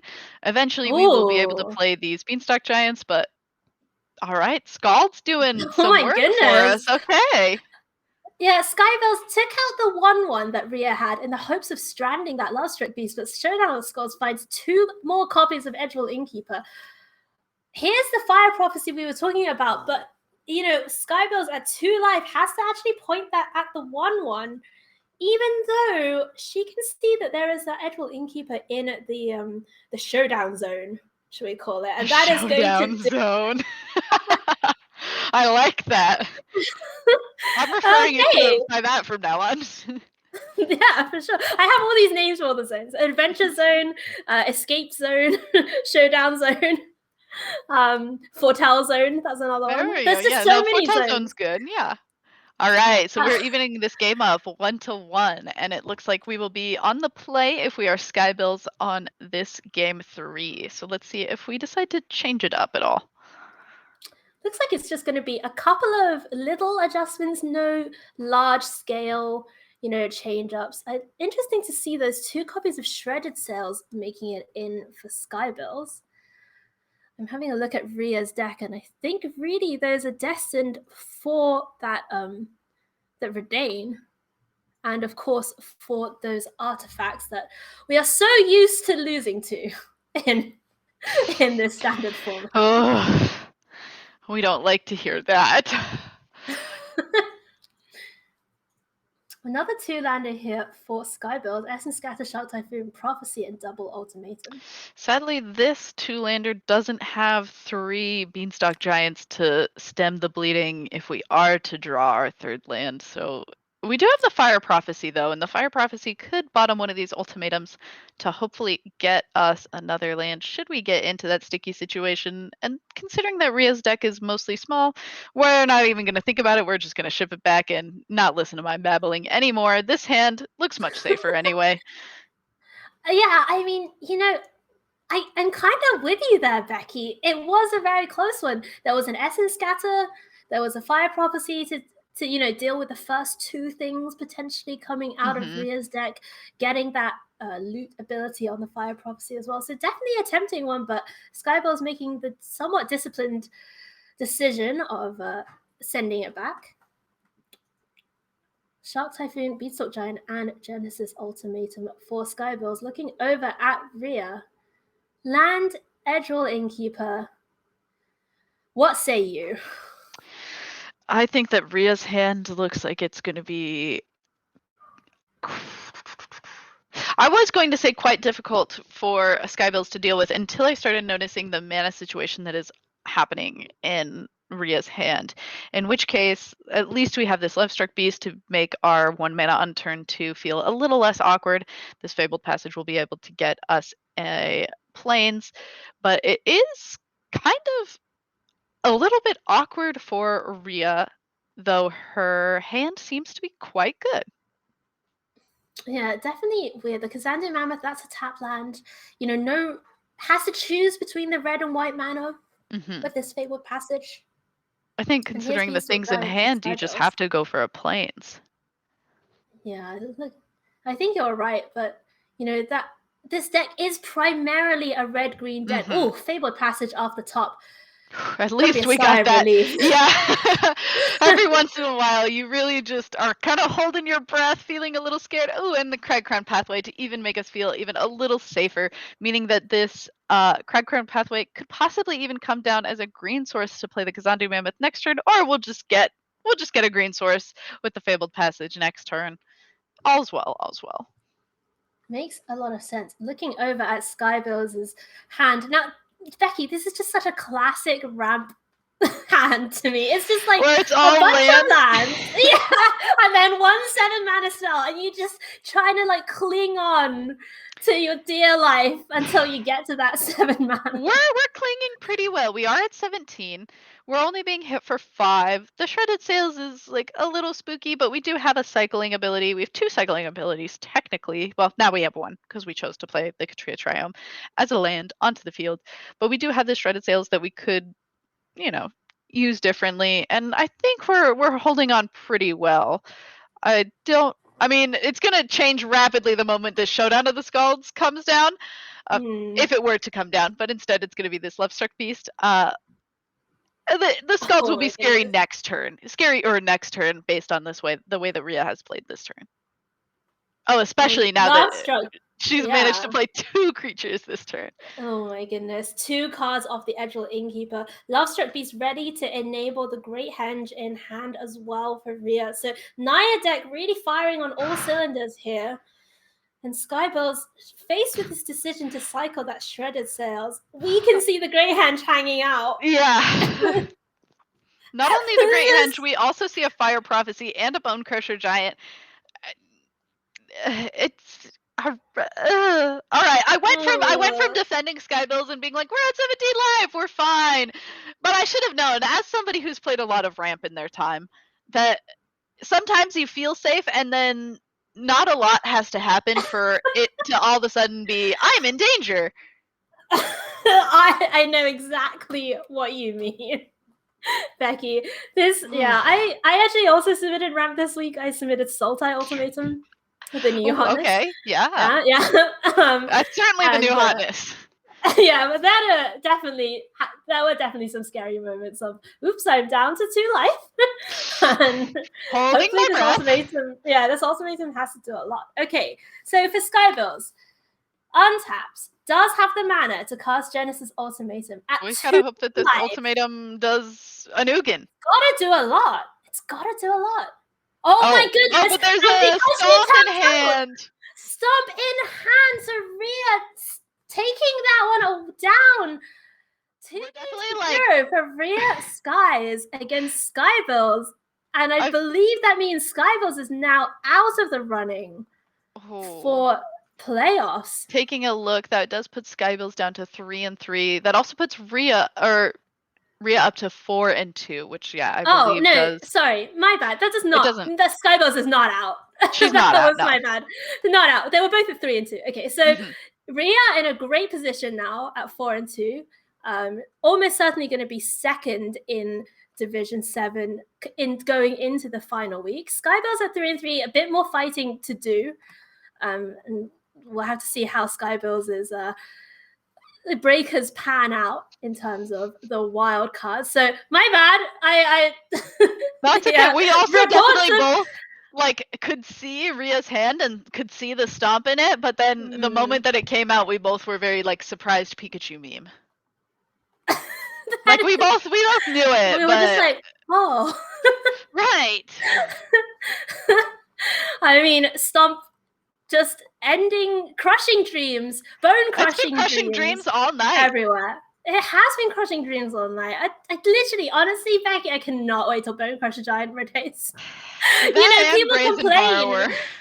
People complain about Embercleave and Great Henge, and I agree, those cards are also difficult for me. Personally. I'm definitely also ready for Bone Crusher Giant to go. Yeah. The card's just like a little too much value for what it does. Yeah. All right. Which I never thought I would say. When it first came out, I was like, 2 mana for a shock? Lame. But imagine, it turns out if you slap it on a creature, all of a sudden it's really good. I know, and it's like a 3 mana 4/3, like, yeah, it's pretty good, but it's not like the end of the world. But it turns out when you staple 2 mediocre cards together, they become an insane card. Well, not an insane card, but a very good card. A very good card. Like some kind of like weird transformer thing going on. All right, let's put me out of everyone's misery and have a look at what's going on in Division 5. We have our second mono white aggro deck of the evening in the hands of Westvale Abbey, who has been with the VML for multiple seasons. I believe every season Westvale Abbey has been in. And mono white, this is a very different build to the one we just saw. It really is quite a different build. This one seems to be a much more of a life gain sort of shell, or synergizing around life gain. So yeah, it is quite a bit different. It is less aggressive and maybe a little more combo-y, as well as some playing Maul of the Skyclaves. If you watched the very first week that I casted to the VML, I was very excited to watch a Maul of the Skyclaves deck because I think that card is great. And I'm actually quite excited to see how it's going to work out this. We see Lurrus not in the companion zone, but rather in the main 60 of this deck to return things back from the graveyard for the normal amount of mana without having to play that companion cost. And as well as things like Glorious Protector and some other interesting, and Halvar, the new god from Kaldheim. So we are getting to see quite a bit of some spicy new Kaldheim cards, even in this strategy. I'm excited. I'm also excited to see 4 copies of Light of Hope in the sideboard. The sideboard is just like insane to me. I love it. I've liked Light of Hope for a long time. When we were starting, back when it was like Boros Cycling was a big deck, at the same time that a lot of people were playing Wilderness Reclamation, I loved Light of Hope because you got to play 4 in your sideboard, and it does say for 1 white mana, destroy target enchantment. So that was like my card to play every single time because I love Boros Cycling. So I was always all about playing Boros Cycling, and I loved that card in the Boros Cycling sideboard, and sometimes even a few copies main deck just to, because pretty much everyone was playing Wilderness Reclamation. Everyone's playing it, at some point, a sideboard card gets main deck stapled onto it because some other cards are just too good. And I also had to say, I completely agree with Abby's favorite aspect of Kaldheim so far, which is that mid-range madness has ended. I mean, I like mid-range, but mid-range madness has ended. Welcome the return of control aggro and whatever Tibble's trickery decks are. I think that those slot into the idea of combo. Let's have a look at what Abby's facing in Division 5. And as we go over to Abby's opponents list, I'm going to just tell you, Division 5 is very close. There are no undefeateds in the division. There are only X1s. So Westvale Abbey is X1, Miranda's also X1. So it's, and I believe Jana Amari is also in this division, and Jana's also X1. So it's like a battle of the X1s in this. So this fight between Westvale Abbey and Miranda Day potentially very crucial in determining who's going to be in the top 2 of the division. And Miranda has brought Abzan Yorion. Oh my goodness, it's such a greatness! I'm so happy. Okay. So okay. Wow. Wow. That was so little enthusiasm. No, I'm so I wouldn't say that I'm enthused. I'm in awe. Because it's like not a card that I would expect to see, especially not 4 copies of it. Okay, so, I'm gonna admit to you, Becky, last week I submitted 4 copies of In Search of Greatness. Oh, okay. And I also submitted 6 runes and a rune crown. All right. And honestly, if you've never played Rune Crown, gotten a rune, drawn a card, and then flickered the Rune Crown and the rune with Yorion, and then drawn another card, honestly, I suggest haven't lived. You haven't lived. All right, I believe you. Okay, but In Search of Greatness, the floor, you scry every turn, can be useful, but the ceiling, if you get to go off with In Search of Greatness, it is disgusting. Like, if you can Yorion and you have a 4-mana Saga out and you Yorion in your upkeep, you can flicker the Saga and get 2 triggers immediately, and it's just insane. I also love the art of little Toski trying to say hi to Solrolf. I think it's a very, very sweet art. Oh, sorry, I didn't mean Yorion flicker. I mean playing the Saga in your upkeep. You get 2 triggers. Yeah. Yorion, you just get to Yorion things. But yeah, wait, is that Toski? Yeah, it's Toski, the squirrel. Oh, I didn't know. And Solrolf, the new wolf. Yeah, okay, cool. I love it. It's a very cute art. It is cute. And we also see 4 copies of Furia's Retribution. Which, I'm also looking at Binding of the Old Gods. So yeah, we're seeing all sorts of really cool sagas coming out of this style of deck. Saga's also especially good with the ability to flicker.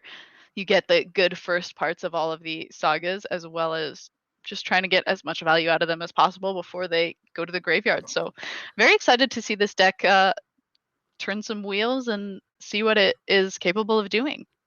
All right, let's head down to the action. Abzan Yorion against Mono White Weenie.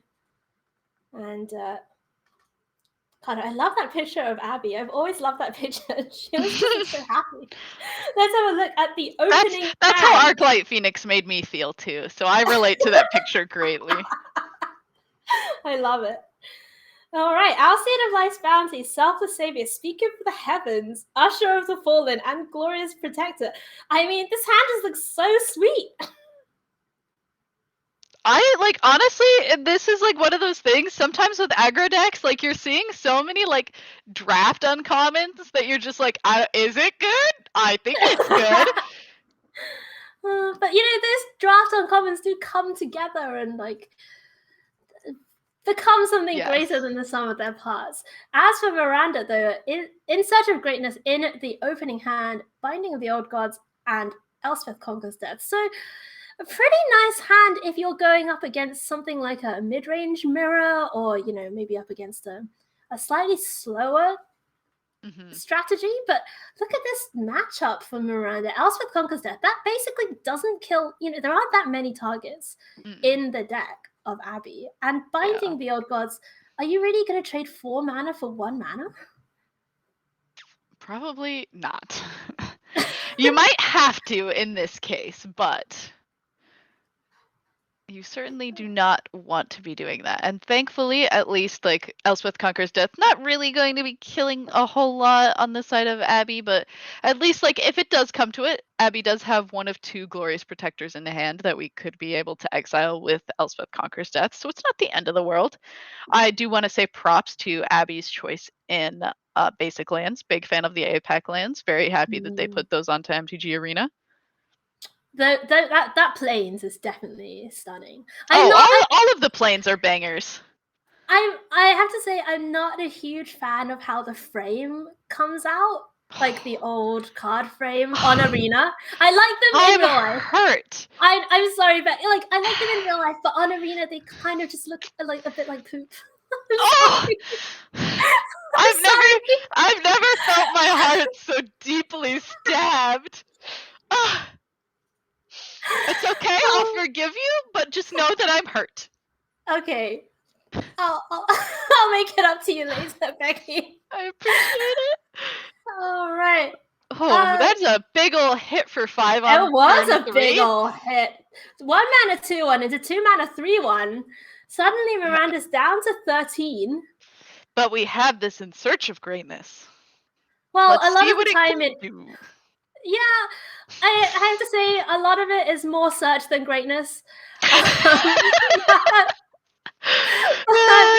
Sometimes that's just how it is. That's also life, you know? Yeah, I agree. That is just life. And here's Tangled Florahedron. A nice piece of ramp for Miranda, but Is it going to be a ramp or is it going to be a roadblock? yeah, I mean, I hear what you're saying. Abby, unable to find the third land for that Mall of the You Sky. don't need a third land. You got an Alcina Lives Money or another season of Howlblade. Just throw those onto the field. You're fine. Something else I want to talk about though. Can we look at these pets? Look at these bears. They're so Oh my cute. goodness. Oh my goodness, that polar bear! I love, and there's like an animation where it like rubs its tummy or something. Yeah, it's so cute. I just love how they're like sitting. They just look so chunky, and I love them. They're so. I feel like everyone in Canada should be given one for free. That's how I feel. Like it's such a Canadian. Yeah. I'm down for that. Yes, that he just did it. The blue polar bear just rubbed its belly. That's so cute. All right. Back to the action. In search of greatness and taking hits for a lot of damage. Well, Miranda down to 8.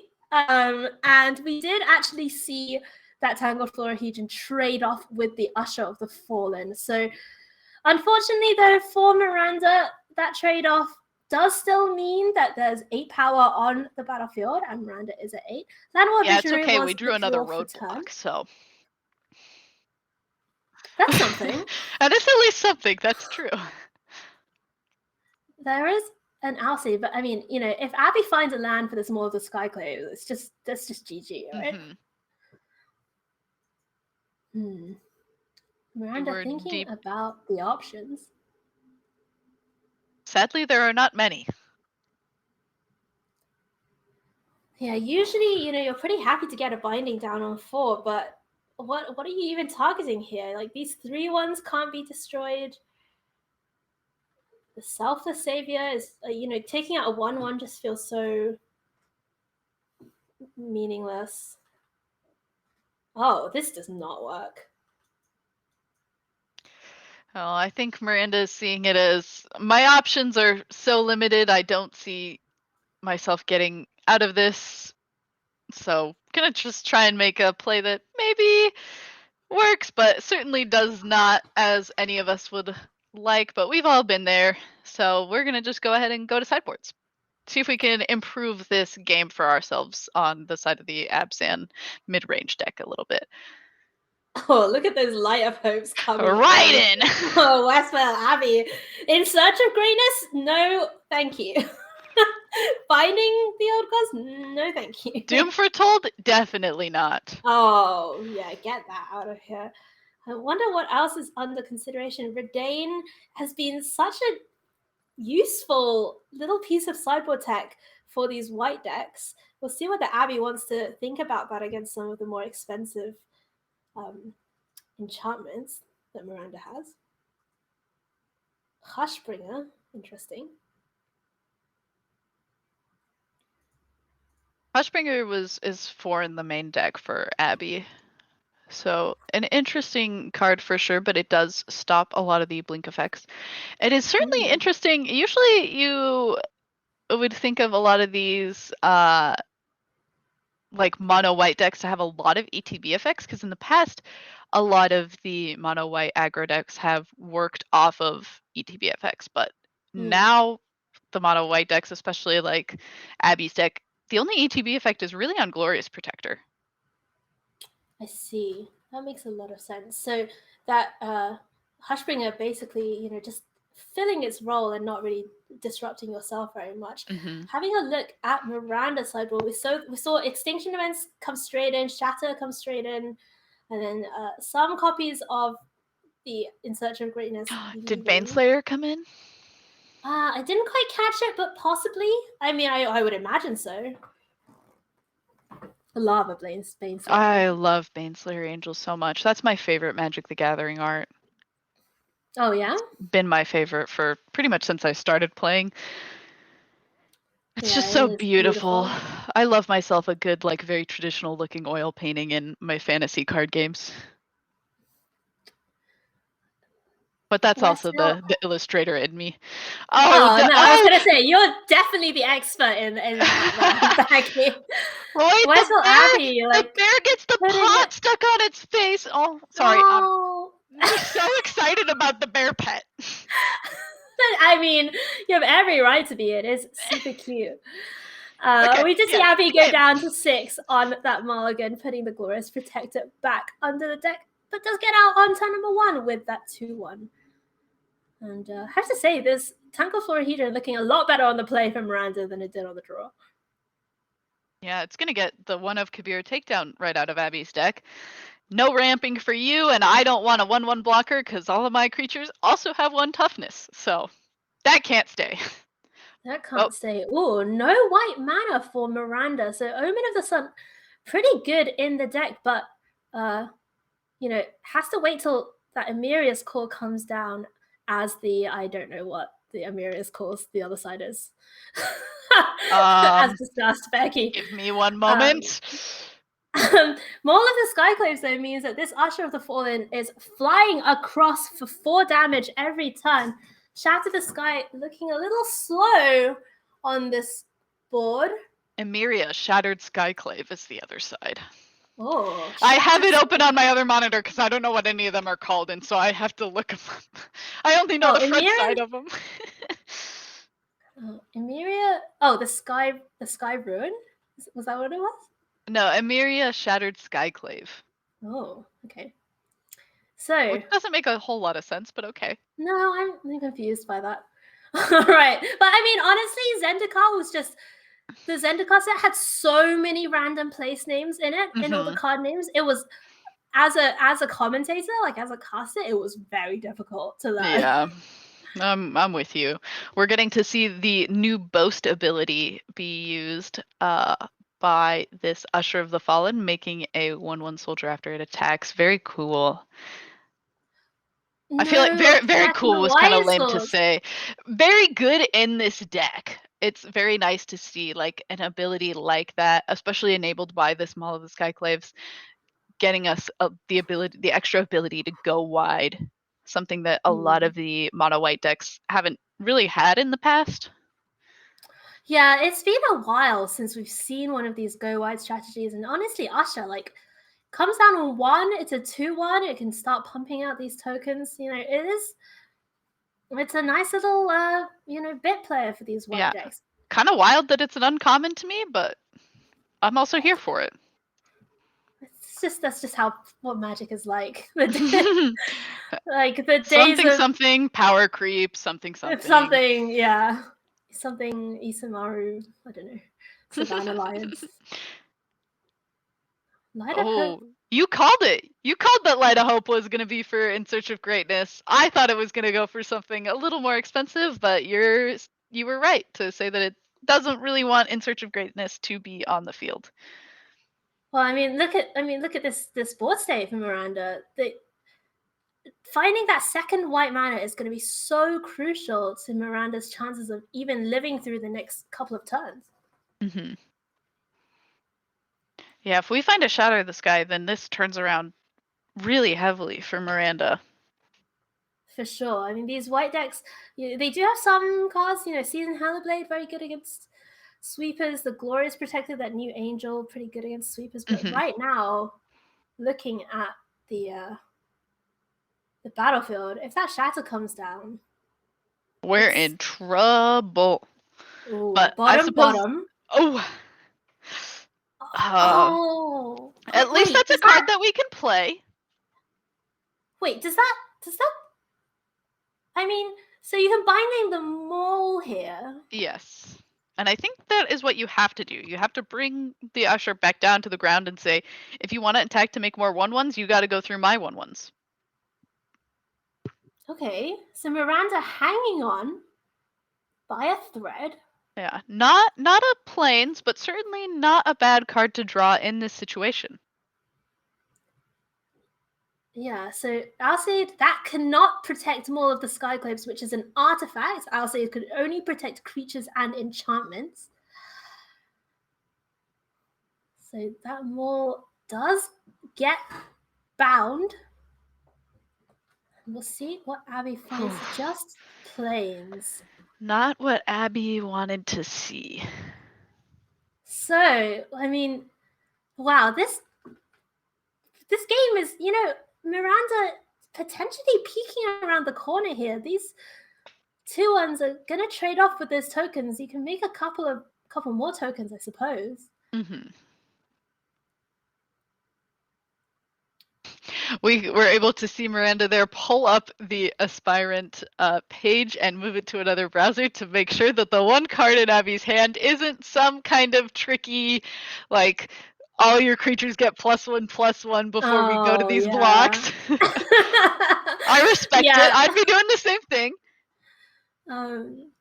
Yeah, I mean, there are definitely some effects, right? Like, even if you're thinking about Modal Dollface cards, like, I'm surprised that Sejiri Shelter isn't seeing play as well. Like, just a God's Willing stapled onto a land seems pretty good to me. It's gonna line up the blocks. And these are the blocks we were expecting, so trades with all of the 2-1s and eat that Alseid. Oh, the Alseid might end up protecting one of these ushers, I would imagine. Makes sense. So at the end of it all, Miranda down to 4, facing off against a giant board. What? Oh my goodness, it's a tapped white source. And we got another tapped white source. We're like slowly getting there. If we can live through this next turn. If Abby doesn't have lethal. Yeah, Abby is one off of lethal. Oh my goodness. But if Abby can draw any, oh my goodness, there it is. Maul of the Skyclaves for Abby on the last possible turn. This has been a nail biter. Both of us sitting here. Miranda just needs to live just like a little bit longer, but Maul of the Skyclaves, one of my favorite cards since it came out. Very exciting for pretty much every deck that I've seen it in. Comes into Abby's hand at the perfect moment to make sure that we are able to connect for that lethal damage before Shatter the Sky can come across for the Abs on Yorion deck. Well, great stuff there. I mean, a little bit unfortunate for Miranda in terms of the mana development there, for sure. Never a happy thing to see that taps land on the turn that you really need the untapped mana. We've all been there, it happens to us all. But very well done to Westvale Abbey, who is now going to advance to 5-1 in the division. So great stuff there from Westvale Abbey, and that puts her in prime position to make the playoffs here at the VML. Wow, Becky, what an exciting evening we've had. Yeah, we got to see a lot of like really powerful things, and then a lot of draft commons be really aggressive. Which is one of my favorite things in Magic is like the low power things working together to just like try to win the game as soon as possible, and then just like people trying to play as many like big powerful mythics. Like the only thing that could have really completed it in the night for me is if we'd watched like one Sultai Ultimatum deck, but we're trying to follow as many people who are in the running for top 16, top 32 as possible. So we mostly highlighted those for you. We did have quite a few people submit Sultimatum, but hopefully you'll be able to see some of it next week. I have a sneaking suspicion it might grow in popularity going into this next week. So, yeah. Well, I think that's the only thing that would have really completed it. Right. For me. Well, Sultimatum really came out on deck submission day. So deck submission of VML happens on the Sunday evening. And I genuinely think that deck, like, I think Jabberwocky tweeted that deck out like a Sunday morning, I'm going to say, maybe Saturday evening. It was like very close to the thing, and I submitted it, but like somebody told me about the deck. I had not played a single match with it. I was like, this seems good. Let's go with it. So and I just think, Becky, like, we're just in such a happy honeymoon phase right now with Kaldheim. All of these awesome decks. I wonder if you can pull back the metagame slide back up again for a second, because you missed that earlier on, but There were just so many slices on this pie. Look at all these other strategies. And we saw a lot of them win out. We saw a lot of very innovative decks coming into today. Naya Adventures, one of the most popular decks, I would say, coming into the early format. We saw Mono White. We saw Hogpug's incredible blue-white Yeah, that control was a lot of fun combo to deck. Just Abs and Yorion still hanging on in their Teemo ramp. We saw a couple of, and it's just so great that Kaldheim seems to have hit this sweet spot where the power level is high enough that people want to try all of these different cards. But it's not an Omnath situation. Yeah. I think that this is also like a really nice way that like you get to see typically how a new standard set rolls out. Like the first week we saw a lot of people like they were like Naya Adventures. Like we really like this new card and we think that it really fits into this shell that was like previously really strong. Like you just put Showdown on the Scalds into the Gruul Adventures deck, maybe threw in a few different other cards, but for the most part it was still just the Gruul Adventures deck that you'd seen previously in the previous standard. And now that we've gone through like a week, we're getting to see a little bit more of people using a lot of the Kaldheim cards and really getting like the most out of them as they've been able to play them a little bit more, and other people have discovered these powerful strategies like the Sultai Ultimatum strategy. Yeah, absolutely. Well, that is going to do it from all of us here at the VML this evening. Becky, thank you so much. Thank you so much for stepping in and saving us. Like, I was honestly just thinking that I was going to have to go a solo for 2 hours. You were doing great. You would have been fine. I came in and I was like, do I even need to say anything? I was just saying words, like my mouth was moving, but like in my head, I was like, oh no, what is happening? Oh, no. And then, so I'm so glad you were able to join us. And we hope Caroline, of course, gets her internet connection back up very soon. Yeah. I agree with Phoebe. I mean, I always agree with Phoebe, but honestly, where is my polar bear? I'm on the petition. Sign it to have all of the Canadians receive a polar bear on MTG Arena. Thank you. All right. So let's just round out our evening with all of our thanks. Thank you to Energy Series, to CFB, to Wizards of the Coast for sponsoring this stream, to our awesome producer Phoebe, who some of you have probably heard for the first time this evening, to our admin team who are very busy behind the scenes, Max, Judge Max, and Rogish, of course, to all of our awesome competitors for making this season so great and just bringing such cool, innovative decks week after week, showcasing the skills, the talent that is in our community. And thank you to all of you for sticking with us through this evening's, a few hiccups in the stream this evening, but we got to see some incredible action. Yeah. It's great magic. I have to admit, actually, yes, we really did see a lot of really good magic. Eventually. But I am very grateful to everybody who stops by, everybody who, chats with me and in the chat, because it gets lonely here. But not that lonely. Phoebe, we love you so much. I know. Thank you. All right.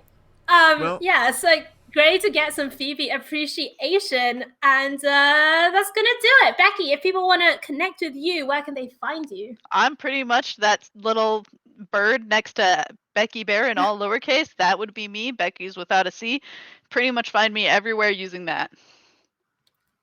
And if you want to get in touch with me, I'm at Nefette on Twitter, NIPHETTE, and I'm usually hanging out casting tournaments on weekends, so you'll see me on a few streams here and there. And thank you so much to Phoebe. Phoebe, if people want to connect with you, how can they do that? Okay, Phoebe's gone. But if you do want to connect with Phoebe, she's if you're in the Discord, of course, you can definitely send Phoebe a message. And I believe she has a Twitter as well, but I can't quite figure out what it is. And she's Code Indigo here on Twitch. All right. I hope everyone has a great evening. Thank you for joining us. we will see you next time for week number 7, the last week of division play here on the VML. And then after that, it's going to be playoff time, and we are going to send somebody to the Cowtime Championships. So join us next time. And for now, good evening, and hope you have a great weekend.